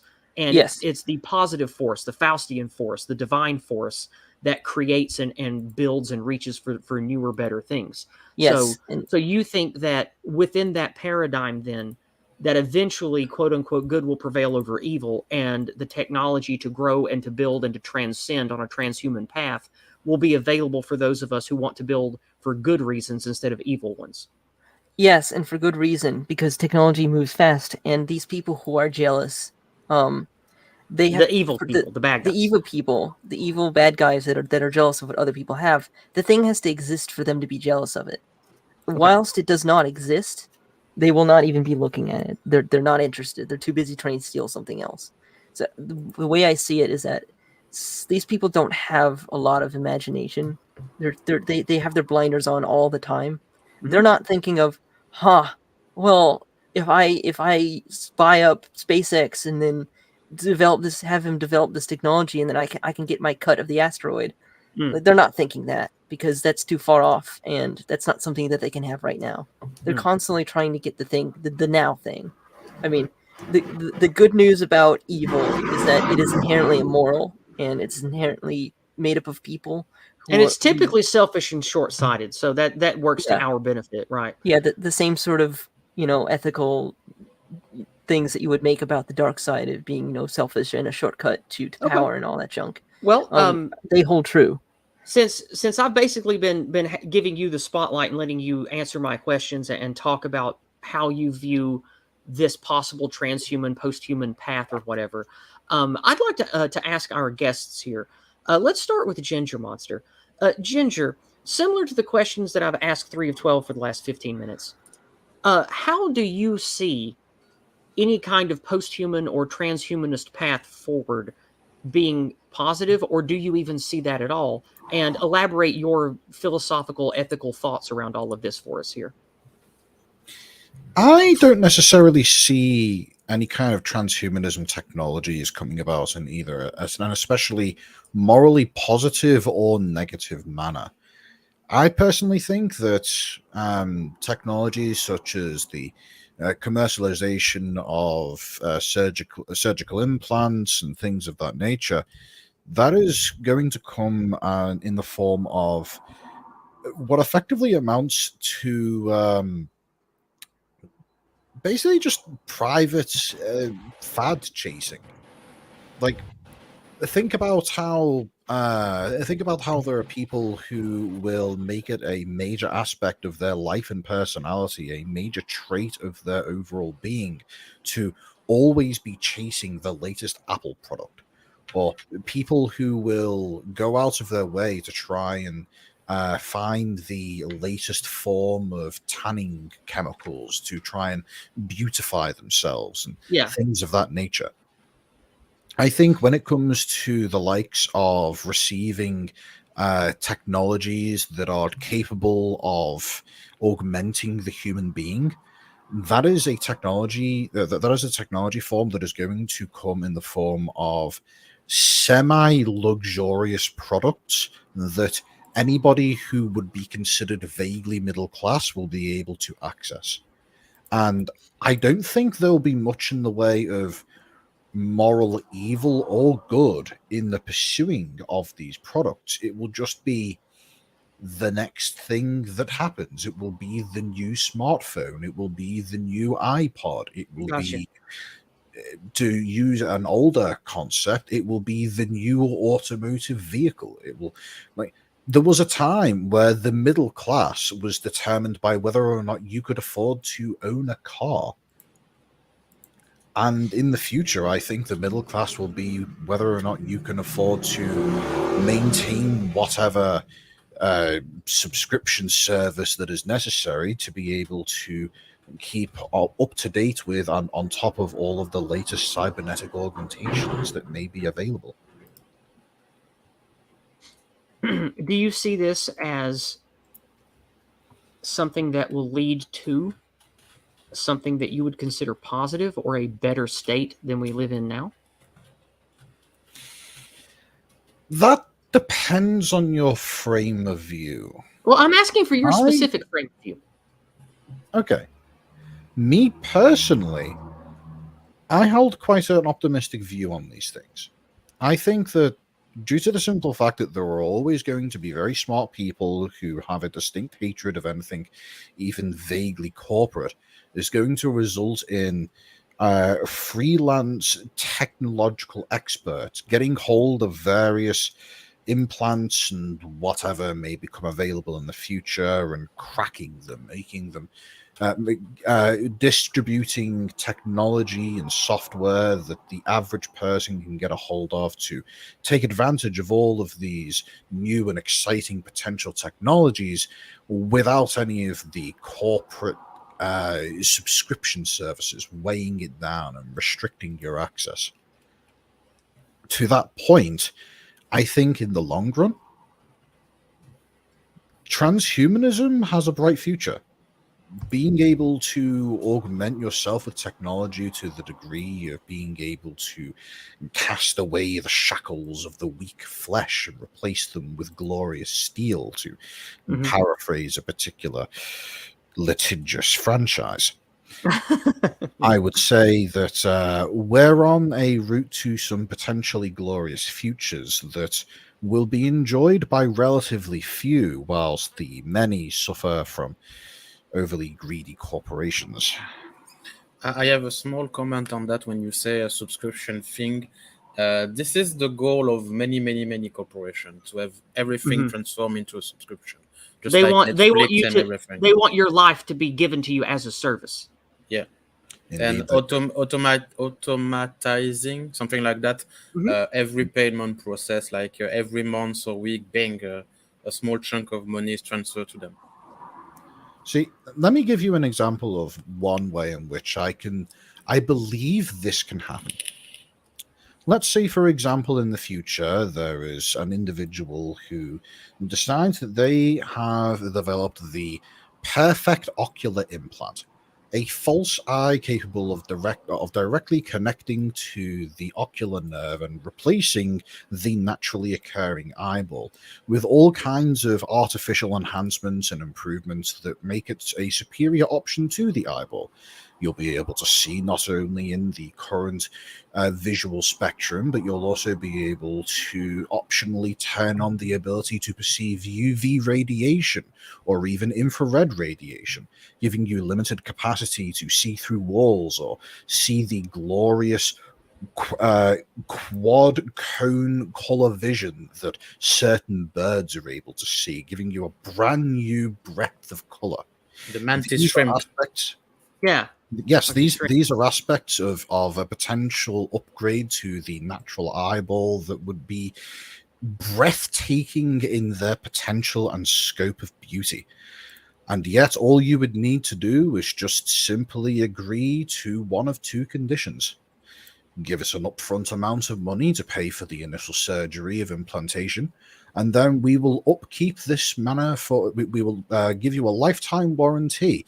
You will be able to come into one of our service shops to have your eyeball replaced and upgraded with the newest technology as many times as you like. And there are two methods by which you can go about doing this. Either be subjected to visually overlaying advertisements on every half hour, possibly every quarter hour if you want a few extra goodies thrown in here and there. Or alternatively, you can bypass all of that by subscribing to one of our several tiers of subscription service that allow you not only access to the wide breadth of technologies capable of being permitted to you via our new ocular implants, or just simply getting rid of those pesky adverts. Once you have the eyeball, once you have the ocular implant, what are you going to do? Say no? Not sign up to the money? Be bombarded with adverts that will take up your entire visual field for the rest of your life? Once you have that implant, you're fucked. Unless This is where we need to talk about rate to repair and stuff like that. Yeah, this would definitely have sort of like how I go on about right to self-defense as being super critical. If we do start to enter this type of transhuman singularity where corporation and government and self and collective start to become blurred, if we don't already have enshrined in cultural belief and cultural behavior a right to repair and a right to augment your own tech, meaning your own body, then we would have that kind of hellscape you just described, Ginger. Mhm. So But you I back see up what what 3 of 12 said on that. this very hellscape that I've just described could very easily be bypassed. For in the modern day, we have examples of the very same paradigm that I've just described existing in modern day technology. I think anybody who is vaguely familiar with Adobe Premiere will be familiar with what I'm talking. Simply spoofing the program to believe that you are in fact on a premium service, but just simply always on that free trial where you neither have to pay nor have to deal with any of the annoying pop-ups. Yes, There and will to me, always be ways around the likes of DRM and other technology and other software that are designed to subtly encourage you to give a corporation a steady inflow of cash. And there will always be people who, out of spite, often are more than happy and willing to provide that bypassing software to the masses. Yeah, sort of like how in yes, Cyberpunk and Shadowrun, you've got runners, you've got dissidents, you've got people that have been zeroed, they've removed their chip, etc. Like I always think there will be the I guess you could call it, for lack of a better term, the black market or the underbelly of some type of civilization like that wants to break free of it and go its own way or whatever. But I want to shift over to Christopher now. Christopher, before we go into the final segment of well, not the final segment, that'll be Q&A with the audience, but before we move into the entertainment movie fiction segment of the stream, I'd like to hear what you have to say. So similar to what we talked about with 3 of 12 and Ginger Monster, how do you see this transhuman path that we're on? Tell me your thoughts about philosophically, culturally, how you see things going, what you think is going to happen, and what you wish would happen. Very vast question. Yeah, I know. Take your time. Take your time. Yeah. Well, for now, just right now, I see more and more people having a weird mix, like a paradox of fear and totally embracing it. Like on one hand, everyone is screaming about the AI, Mhm. like ChatGPT, Mid-Journey for the artists and stuff like that. Mhm. And on the other end, everyone has a phone, everyone has a subscription of whatever, just like Ginger explained. And yeah, it's a very weird mix. Like we are okay with this kind of technology and transhumanism, and on the other end, this one, oh, it's scary. I don't understand, to be honest. I think there is a decent chance, even more than decent chance, that everything will go okay for the human race. But there is many trap that we can fall into, and if we fall in only one of them, we are fucked. Just like Ginger said, for like the implants and some kind of scammer subscription. I have in mind the cyberpunk game and the anime, where if you don't have a subscription of like medical security, social security stuff, no doctor will pick you up. Oh, you don't have insurance? Die. We will leave you there. So yeah, there is this kind of stuff, and we can be tracked by so many ways with our phone. But I'm sure all of you have heard of the LIFD chip, something like that. Yeah. And yeah, it's kind of scary. And what worries me the most is what I said is the weird behavior of the human race. Like we are dead set on hating some stuff like the AI, but for all the rest, that's okay, that's normal, that's life, that's progress, that's blah blah blah. I don't get this like this weird reaction of like I don't know how to say that in English, but in French we say to wait to response, something like that. Mm. And yeah, I think there is a decent chance that we can do something. And one of the best example I have in mind is the movie Wall-E. I'm sure most of you know the movie. Like I it, do. the yeah, ship is taken by an AI. basically. But there is Very iRobot. always, yeah, there is always like this human soul, maybe something like that, that you can rekindle in some way, like having children, like seeing the stars when you never see them for years, like finding some new information, or like picking up a hobby or something. Another good movie for that. I'm sorry, I know I'm going into art and entertainment stuff. Yes, maybe No, like it's Oh, no, fine. that's okay. It's Well, fine, that's the next topic anyway. So this is a yeah, good segue. because Wally's worth mentioning anyway. That's why I Yeah, saved yeah. you for last on this part, Christopher. There's One actually of a point I'd quite like to cover, by the way, before we move on to the final segment. Well, sure. Then let's same let here. Christopher Yeah, yeah. finish here. Then we'll give you guys what's the movie? Fuck, movie by Christian Bale where Equilibrium. yes, Equilibrium. Thank you. Yeah. When he find like a stash of someone of every art piece that they could save, because Mhm. art is forbidden in this world, is the dystopian world, and like he is like be taken or overwhelmed by emotion where he hear music or see painting. And Uh-huh. I think there is hope that we won't be easily taken by transhumanism and AI and all sorts of AI. And I think that the way to more or less be safe, or at least having like a final bastion or a safe haven, is, as Uh-huh. you so many times say, so rightfully so, yes, by culture. It's our only hope, to be honest, even more than Obi-Wan. Okay. Then Ginger Monster and 3 of 12, you both had things you wanted to say. Let's have you say those and talk about them, and then we'll move into the last segment. No worries. I'll go first if you don't mind, 3. Go for it. So, I did have a thought a short while ago.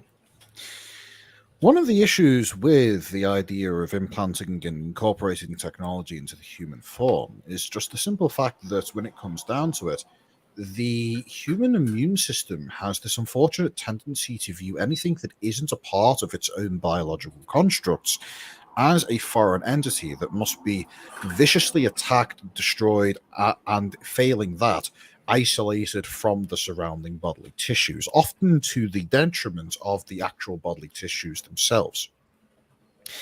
This is a large issue that affects even the most advanced implants that exist today, such as the likes of pacemakers and other such things, with one of the only real methods by which of being able to bypass this is by utilizing titanium and creating completely enclosing structures around the implant with titanium and using as much titanium as possible in the construction of the item. The idea being that titanium is, for reasons that are beyond my understanding, almost entirely ignored by the body's immune system. The obvious issue here is that titanium is a pretty limited material in terms of its properties and what you can do with it. Oftentimes you want to incorporate electronics, which often involve the likes of copper, silver, or in some cases gold, in order to be able to create these effective implants. But the reason why the body doesn't destroy itself outside of obvious autoimmune diseases is that the individual cells that make up the body's tissues are covered in these little protein markers that effectively tell the surrounding cells, I'm a part of this system, don't attack me. Now, there is a technological development that is currently being worked on called monolaminar deposition, which is basically wherein materials are constructed by using what effectively amounts to a directed spray can to atom by atom, molecule by molecule, construct items on layer by layer deposition of various materials. It would theoretically be possible to use this technology once it is advanced to a sufficient degree to effectively 3D print structures at the cellular size level, which would make it possible to custom craft implants that have these same protein markers on their outside surface, causing the human body's immune system to automatically accept these implants. If we are able to take a technology such as this and utilize it in the creation of technological implants for incorporation into the human form, what this would effectively do is create a new paradigm shift of bodily technology. You'd be able to have people who are able to have their nervous tissue directly interface with the electrodes of artificial constructs within the human body without any of the nasty business of the immune system deciding to get involved. And of course, and my mess mind things immediately up. goes to power armor, a power sword, and an assault cannon. Of course. Please choose a But boat again. But my thoughts go to things like replacing the human heart, replacing entire organs that are highly prone to failure in later life. Right. If you can take things like the heart, the lungs, the stomach, and replace them with materials and artificial constructs that do the job of those organs only far more efficiently without being attacked by the immune system, what you effectively have is the means by which to be able to just infinitely replace bits and pieces of the human form until you get to the point of, well, the main issue at that point will be running into the age-old thought problem of the ship of Theseus. At what point does an individual stop becoming a man and does they become a machine? Yeah. And that is really quite an interesting subject that I would recommend people give some proper thought about. Well, Next on Dr. Ginger Show. Yeah. No, And, that's good stuff, Ginger. So let's move over to 3 of 12 now for his for the thing he wanted to say. Then we'll move on to talking about entertainment. Yeah, as I was saying in events too, part of the plan to make that stuff more viable is like I mentioned before, when we can wrestle an asteroid and extract materials out of it, and depending on what asteroid field it's a part of, and you can do spectroscopy of them to find out what sort of materials are in them. Basically, you take ownership of them, mine them, and then sell them on the Earth market, and undercut the entire materials market, the material commodity market, and we'll just watch as these materials rapidly become next to worthless, or at least cheap enough that anybody can replace their organs that have failed or simply missing with these replacements. A perfect example of this is lupus. Lupus is just a horrendous disease that attacks your organs because your immune system gets confused very easily. Yeah. It's an autoimmune condition that causes your body's causes your antibodies to view your own cells as foreign bodies to attack. Yep. And my personal experience condition. with it, my ex had from lupus. One of my mother's sisters died from that in her 30s. Her body just ate itself. It was awful. My ex-girlfriend suffers from lupus. Oh, I see. She's rapidly declined in the last several years. One of the major instances of that. Yeah, I've heard that lupus has symptoms that can be quite easily likened to advanced radiation poisoning. Yes, very much so. She had a surgery to remove polyps from her intestines, and scar tissue formed a bubble where her stomach connects to her intestines, which caused meat to rot in her stomach, and then her stomach had to be removed. Like she cannot eat meat anymore? She couldn't eat meat for a long time, although she slowly recovered so that she can eat certain kinds of meat now. It took years for her to recover. Scary. That's rough, so, yeah. So she got a portion of her intestines used to make an artificial stomach, right? But at first it wasn't adjusted correctly, so she actually had virtually no appetite. And that was the fault of the doctors. It got adjusted later, and she's living much better. But for a long time, it was hell. It was hell dealing with her. It's a miserable existence dealing with someone like that because they're constantly sick or getting over being sick. Well, and then there's always the potential that they go basically, they have I'm a gonna seizure in the rein middle this of the back night. in. We got to move on. Let's wrap this up and let's move on to the next segment. So finish up your line of thought there and let's move on. Okay. The only other line of thought that I had was in Wall-E, the white pill of Wall-E is that in the end it's not even really the humans that write things.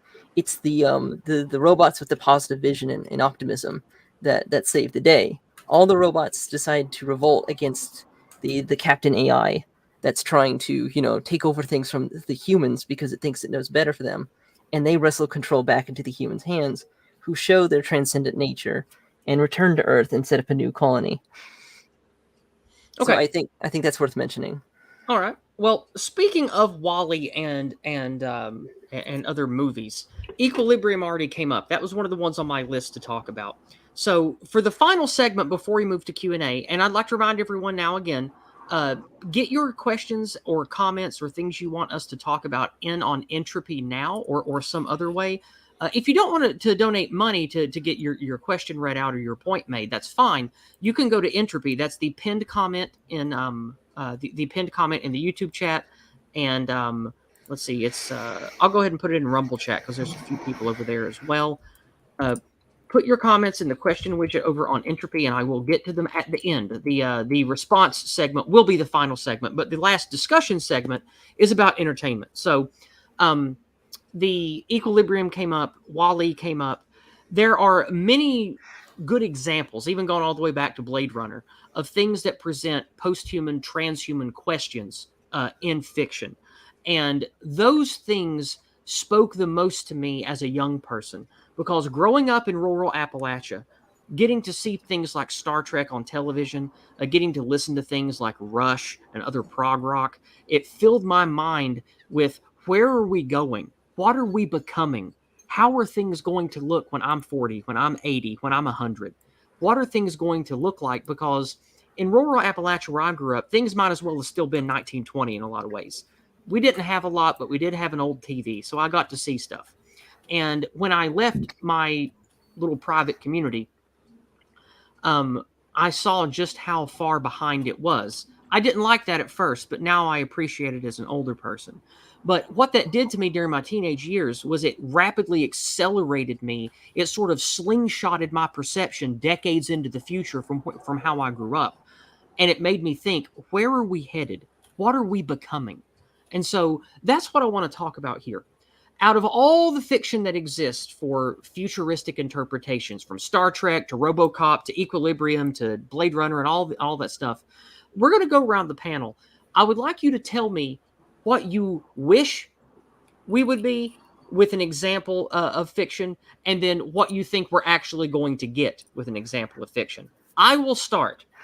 I think that the expectation, the end game beautiful desire, would be something like non-paused, non-socialist Star Trek stuff that is about reaching to the stars to forever expand and discover and learn and take higher-minded Anglo values to the end of the universe. That's sort of the ideal. Now, the reality that I think we're going to get is more like Equilibrium. So for those of you that don't know what Equilibrium is, I apologize. I don't have the time to fully explain it. But we're going to start with whoever wants to go first. Who would like to go first and give us your ideal versus what you think we're going to get in the lens of fiction that people will probably be familiar with? Who wants to go first? I will start then. Okay. Because Okay. I also think that if nothing change, we will go to equilibrium.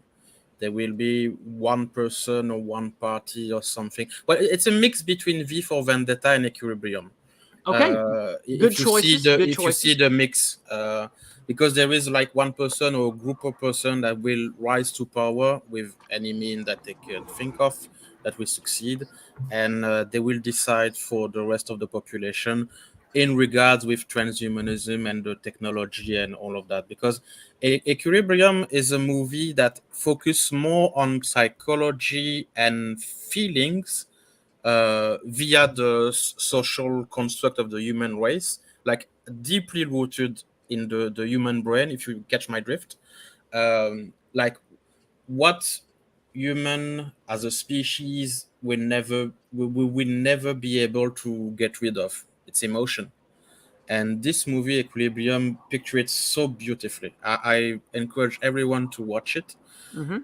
But I don't know if we will find a Christian Bale to save the human population. But yeah, there will be, if everything stays its course, there will be like a period of adjustment that will be pretty grim if nothing is done for it. Mm-hmm. And what I wish and hope that we can go towards is something like Starship Troopers. There is not much of transhumanism and AI and something like that in it, Right. but there is like a system of take responsibility for yourself, make your choice, and all choices are more or less acceptable in regards of the law, of course. I don't say that you can have fun with little children. That's not what my point is. That if you want to take your military service, you can. If you don't, you can. There is, if I understand everything correctly, because again, you know me, yes, I'm not very much of a political person, but Right. Starship Troopers is a universe and a setting where there is much freedom. You can do whatever you want. To paraphrase it, I call it Heinlandian Libertopia. That's what I call it, because Maybe it is something like that. It's Heinlein's vision in the Star Trek novel, or whatever it was called. I don't remember.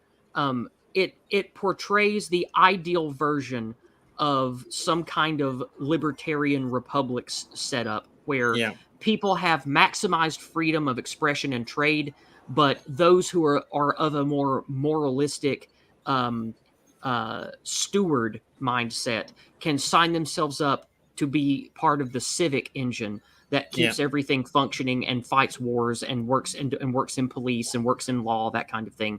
And that's viewed as a custodial service. And so those people are honored for their service and they are given citizen privileges for that. And again, I don't believe in any kind of utopia, but the Heinlein Libertopia presented in that fiction is, in my opinion, a sort of realistic goal that something like it could be achieved one day with enough effort. Yeah, definitely. And this doesn't mean that the model of Starship Troopers is perfect, because there is corruption. There is like there will always be corruption. Yeah, there is like a protester are rounded up and arrested, but they are protesters, because one of the things that people like to bash on Starship Troopers, it's a fascist society. No, no, there is no fascist society when you can have protests. Yeah. At least I never heard of them. And Johnny Rico is from like a rich family that they want to go on like a magical ship on vacation, like some. Oh fuck! It's like the Fifth Element, you know. Like there is a giant resort and it's a spaceship with opera and pools and everything. So yeah, there is freedom in Starship Troopers, and I wish we could go that way, and especially too because there is also a mind of preserve the human race, and the military is not castrated. It's not shunned. It's not like. They are present and respected. This is something I'm kind of afraid now, because so many people say all military are bad people. We need to get rid of the army and stuff. Like, I'm not sure you want to check your assumption. So yeah, this is my two choices for like where we are headed if nothing change, and it could be bad. And with a bit of luck, we can have at least a functioning society when technology is used for human population.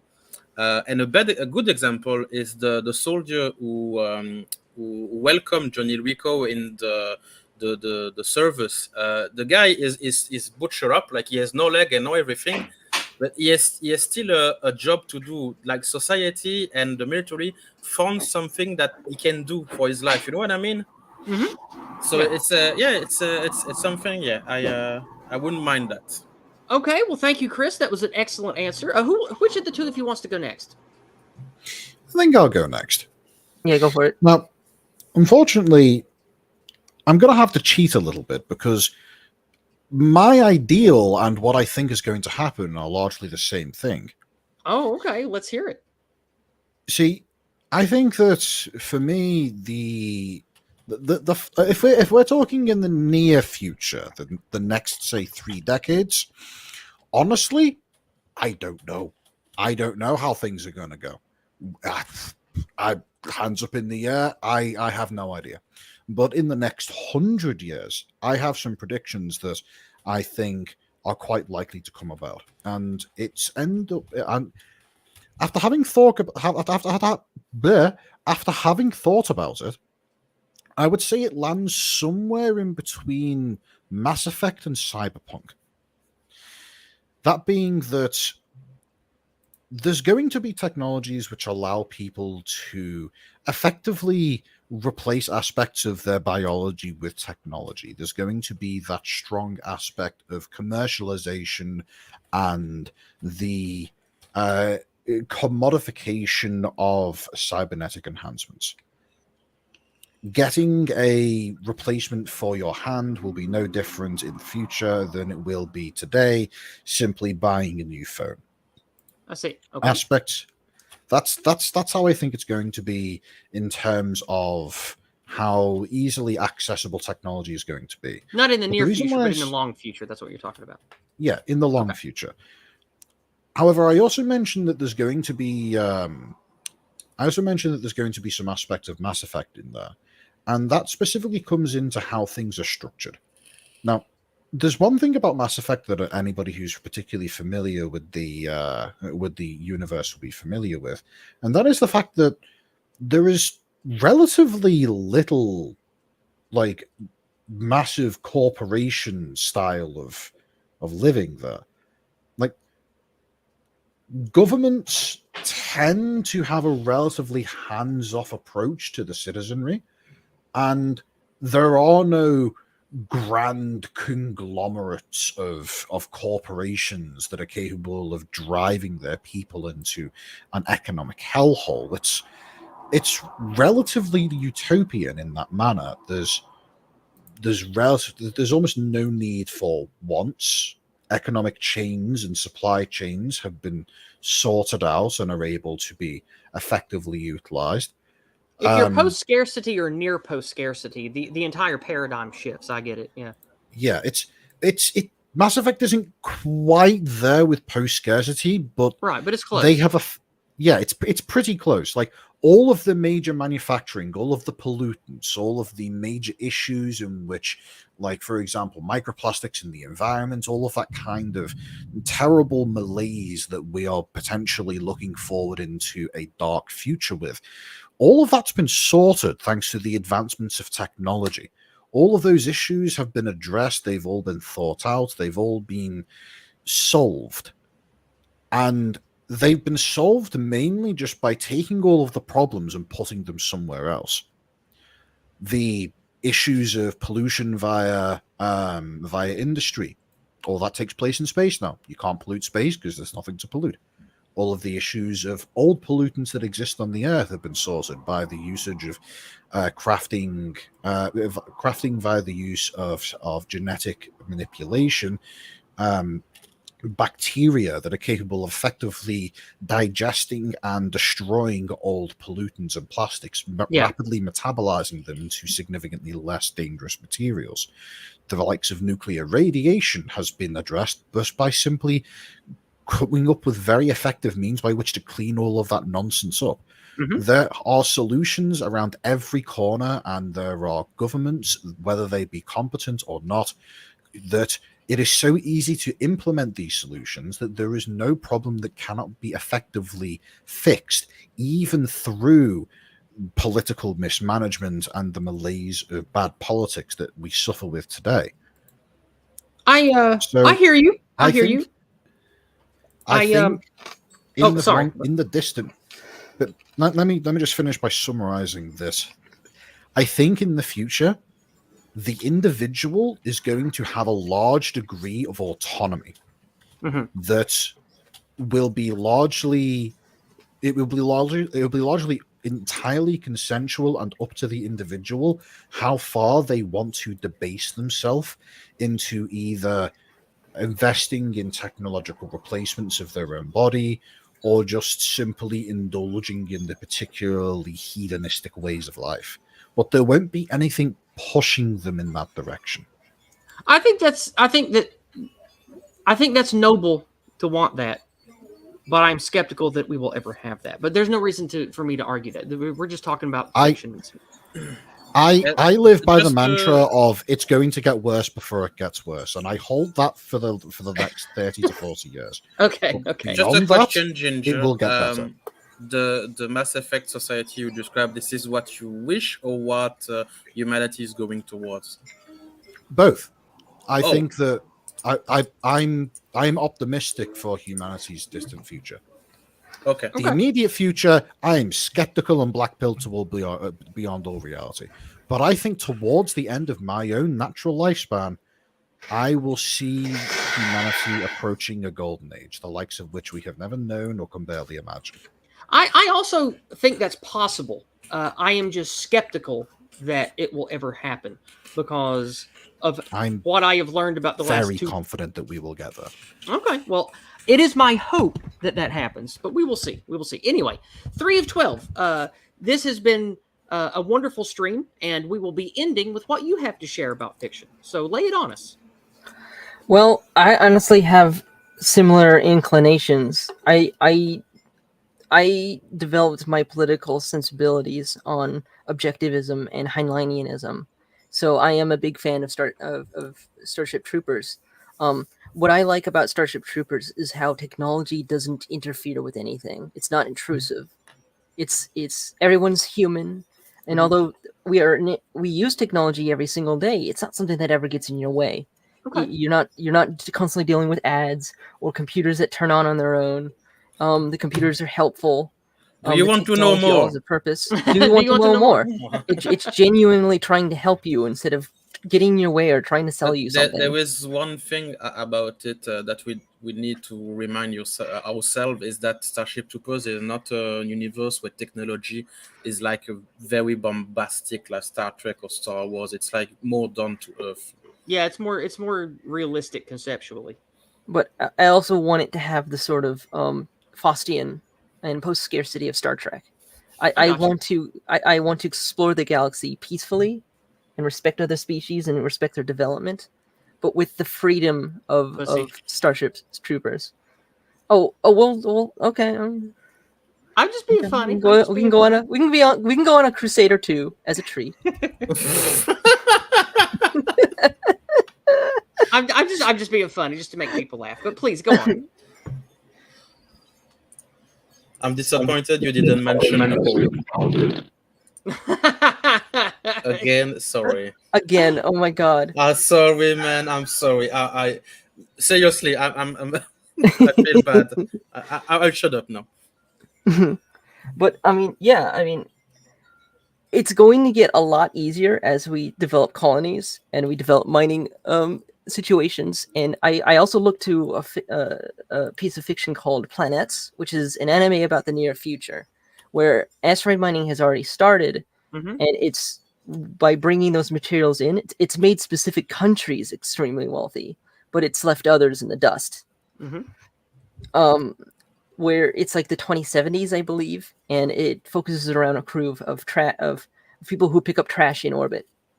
And, obviously it gets recycled and whatnot. Eventually we'll be through that stage. But I imagine there's going to be several stages of human development, some more messy than others, that eventually lead to a sort of utopian-esque existence, but there's going to be a lot of work required.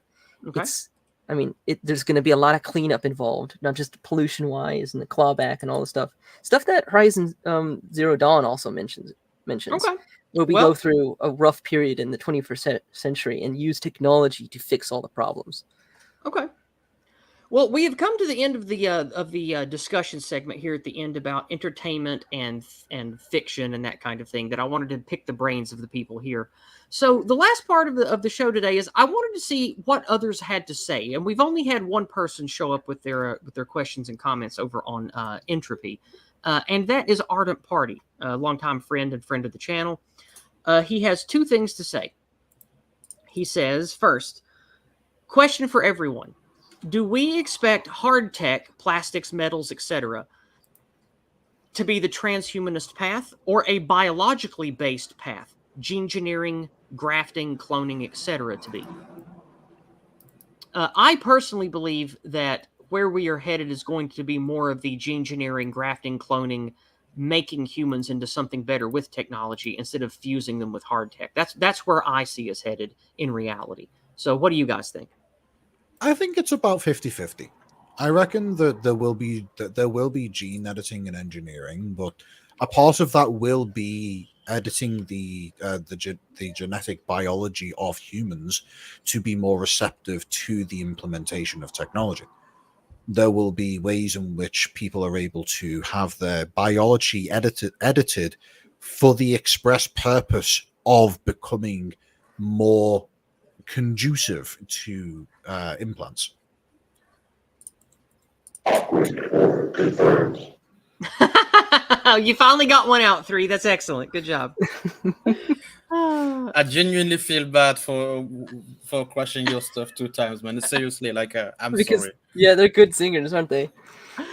No, they are good. And Christopher, I know it's cute that you feel bad about that, but I think it's funny when that shit happens twice. Because when it happens twice, it's like a joke. It's like a meme. It's like meme magic. By the way, Dallas over in Cabal is terrified of your concept of gingineering. Yeah, when he hears me say gingineering, he hears gingineering, and he's like, "No, I don't want to be a Celt." But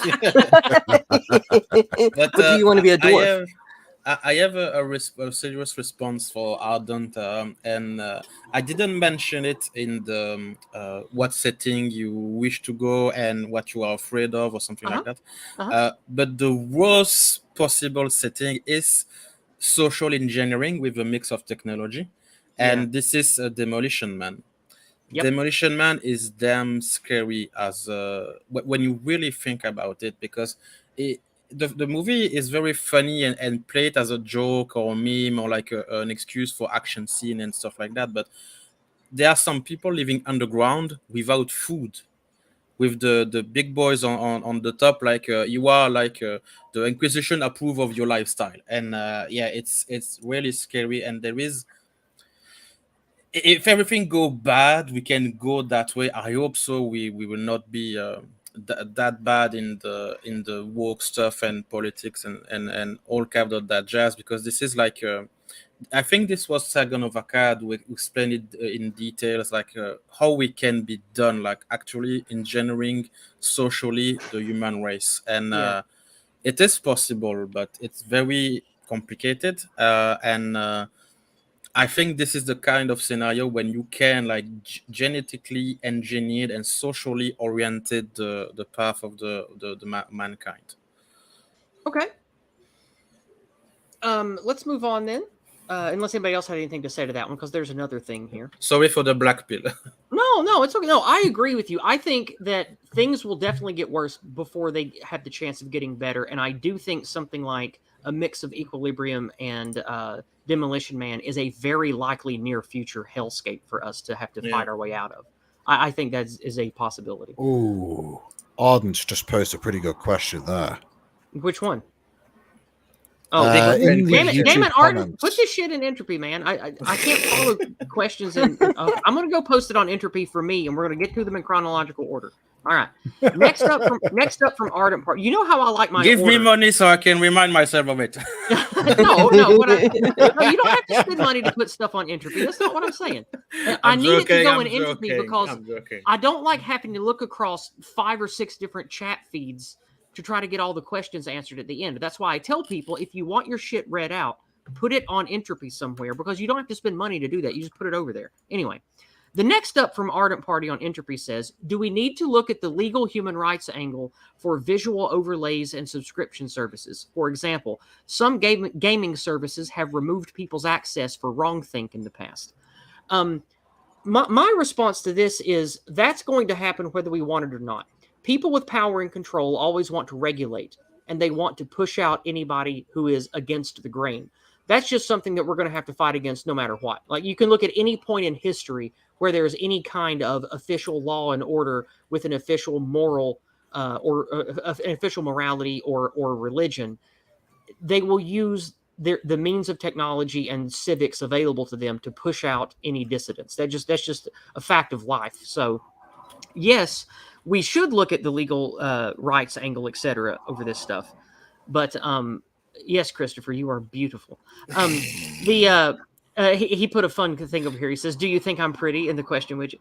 You have a luxurious beard, my good man. But anyway, I do think that the angle of legality and rights is something that we're always going to have to fight against, because you need some kind of law and order to have a civilization, to have some kind of functionality. Even if it's a sort of hands-off libertarian one, you still have to have arbiters, you still have to have enforcers. So that's always going to be a battle we're going to have to fight against, no matter what the techscape is. What do you guys think to that question? Do you differ from me in any way on that?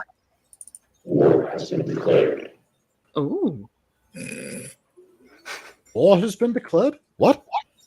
war were declared. Yeah, the way I War see were it, declared. I mean, you have to go to war with the people who will step all over your rights. In that sense, you can't pussyfoot around on that stuff. There must be no tolerance.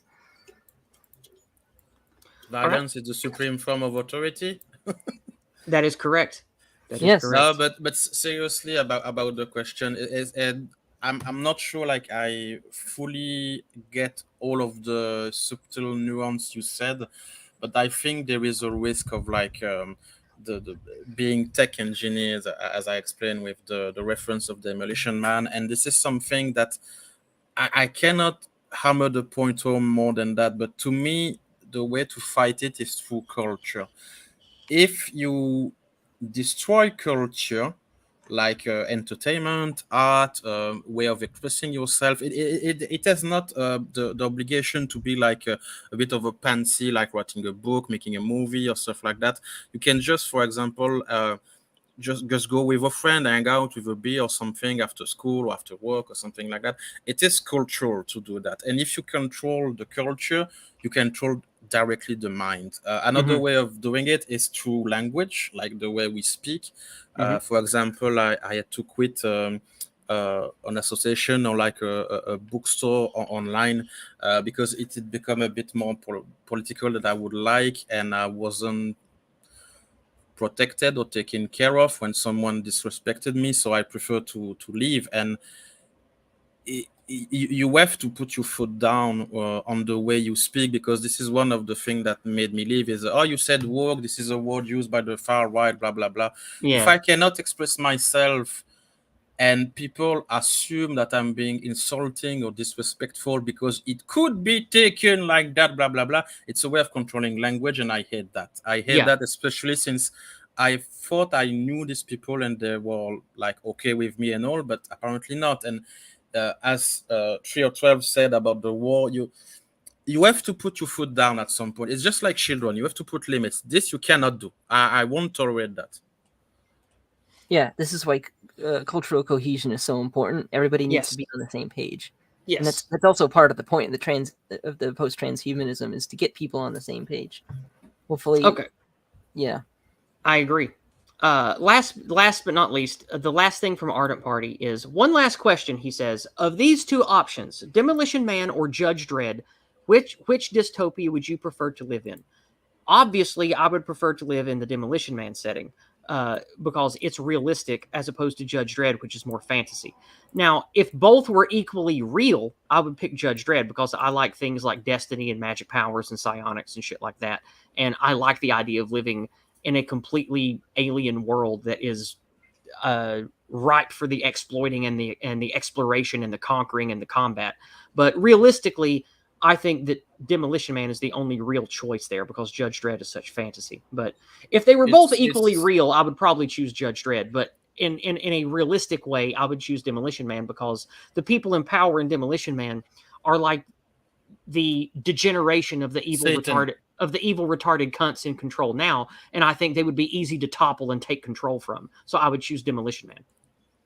But you really want to? Just one question is: you really want to live in Judge Dredd? Like, seriously? Yeah, because do you know about the setting? Yeah, not entirely, but like there is 99.999% of chance that you would just be like a victim of collateral damage or something. Nope, not me, son. I would be a victor. I'd be a warlord. I would get magic. I would get psionic powers. I would find my destiny, and I'd rule the school. Because that's what my spirit. That's what my spirit. Well, that's what optimism does for you. That's exactly right. My grandfather A always told me. disillusion. My grandfather always told me can't never could. And I come from a line of warriors who survived wars, and most of them didn't die, even though they came home missing parts and scarred and all that. But every single one of them enjoyed the war. They enjoyed fighting. And I come from a long It's line confirmed. Yiz is an orc. I believe I can win this fight. if I had to pick a fantasy species to be a part of, I am more like a Klingon than anything else. So I definitely have the warrior blood in me, and I am willing to go and face the starkest, most adverse conditions and prove my mettle and gain powers from it. And even if the only power I gain is glory and legend, then I'll take it.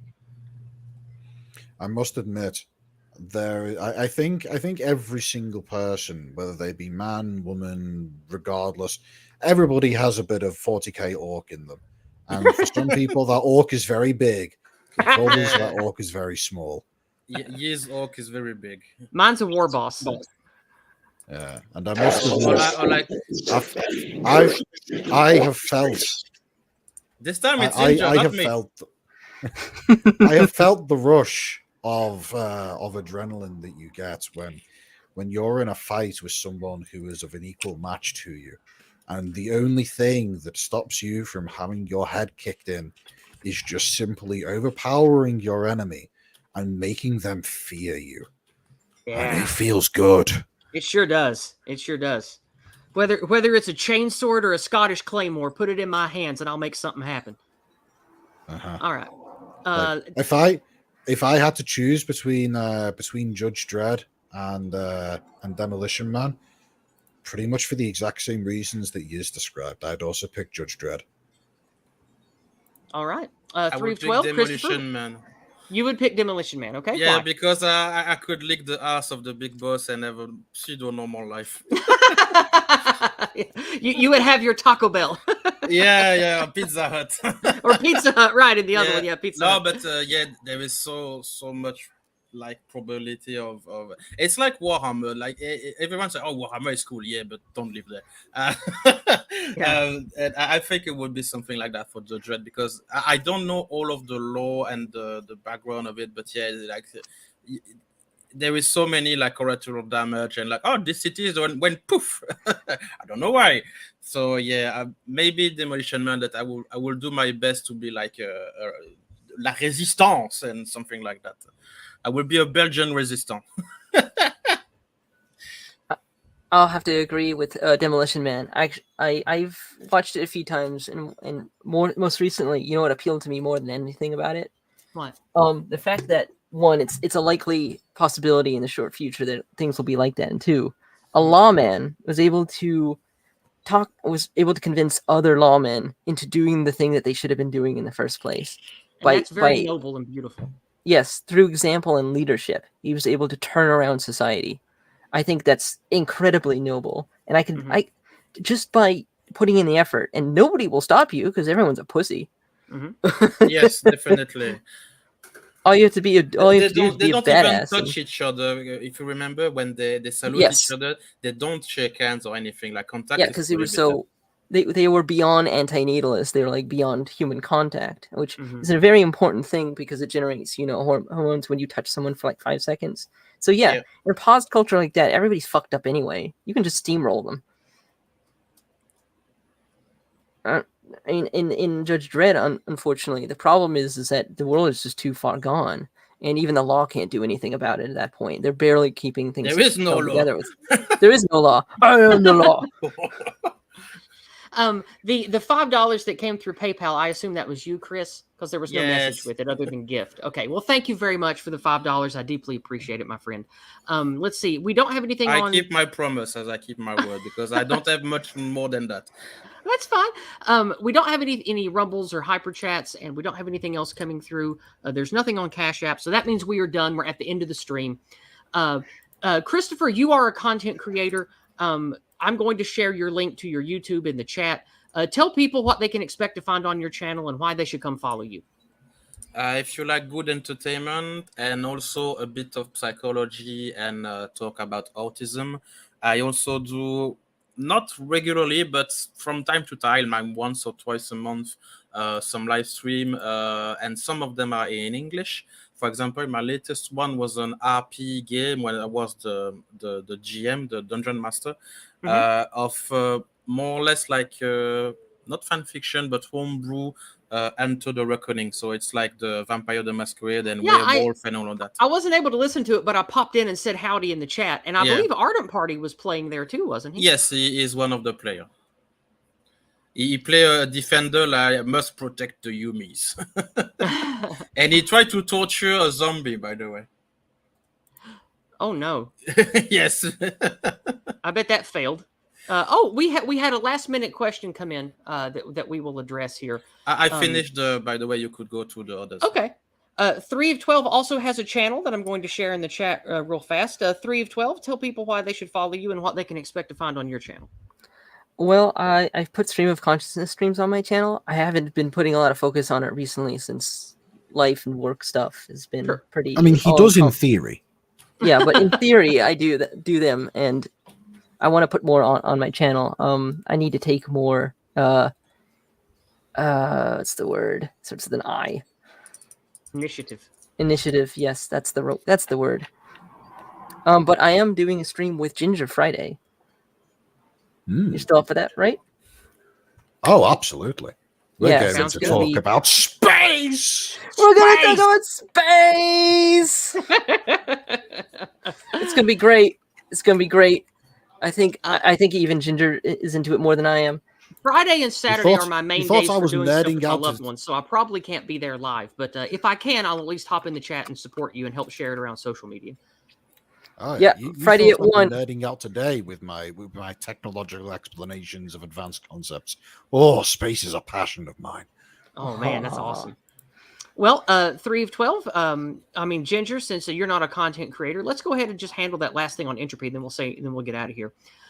Deus Somnia on entropy says, which nation or culture is more likely to adopt transhuman elements, radically changing the human form first? I believe that it, like always with technological advancement and pushing the envelope, it will be from the Anglosphere. And then the first ones to copy that will be the Chinese. That's my answer to that. Anyone else?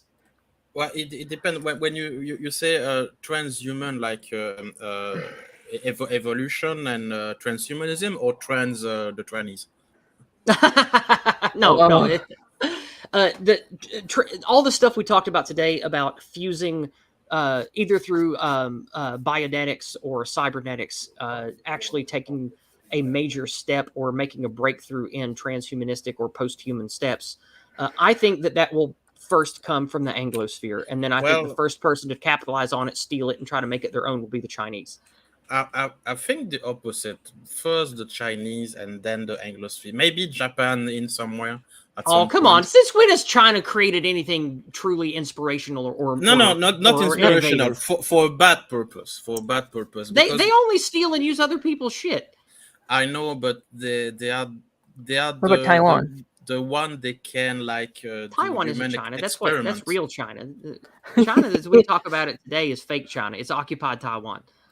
But I really think that China have a point of being the first because, as I said, they can do human testing without everyone knowing about it. Okay, all right, fair point. 3 of 12, Ginger. What's your answer to that? We're talking about who we think is going to be the first demographic to undergo major integration, right? Well, not necessarily demographic. The question said which nation or culture is more likely to adopt transhuman elements, radically changing the human form first. I think the Japanese. I don't know about that, actually. I think they're too traditional. No. I think it's definitely going to be the Japanese because let's be honest, they not only do they have a governmental, that they have both a governmental, a genetic, and a cultural cause to want penile implants. They have seriously though. They have also an aging population. Answer, Ginger. Oh, his pee is so small. That's so small. You want your city walk? You want big penis? But they have an aging population, so maybe they can accelerate the process to keep some population alive and, you know, tradition and stuff like that, important noble or someone of big houses, or even like the mafia, the yakuza or something like that. They have the money and the means to do something like that. That's there is a possible. point. Yeah. I think it's going to be the extremely rich first. I framed it as a joke, but unironically, the Japanese. Okay, I sure. think they will be the first people to really go for that kind of thing. Well, there's definitely some reasons to think that, but also I do think that because of some other reasons about their culture, I think they might drag their feet on that. But we'll see. We'll have to see. Old guard's dying out. We'll see what the new guard does. We'll see.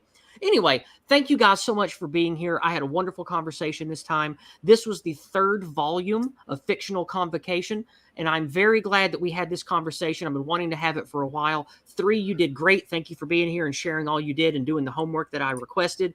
Ginger, thank you for adding your brilliance, your erudite studies of things technological. And Christopher, thank you for adding your beautiful and funny artistic mind to the stream. We had a great time. Thank you all so much. We will have another one of these in the near future. They will probably be on Tuesdays and Wednesdays, but I don't have a set time for Fictional Convocation. But there will be more. I will, of course, have a morning walk video out tomorrow morning. It'll be a short one. And please go check out my new Substack. I just started a Substack. And for the last couple of weeks, I've been working on an article to go on it. So that is now up. It is called Two Selves, and you can find it at Is the Unique at Substack. And of course, I've read it. It's nice. It's great. Thank you. I appreciate that. Thank you very much, guys. I appreciate that. But with that being said, you guys have a wonderful week. Make sure to go check out Ginger and 3 of 12 on 3 of 12's channel this Friday. Love yourself, love your kin, and above all else, get out.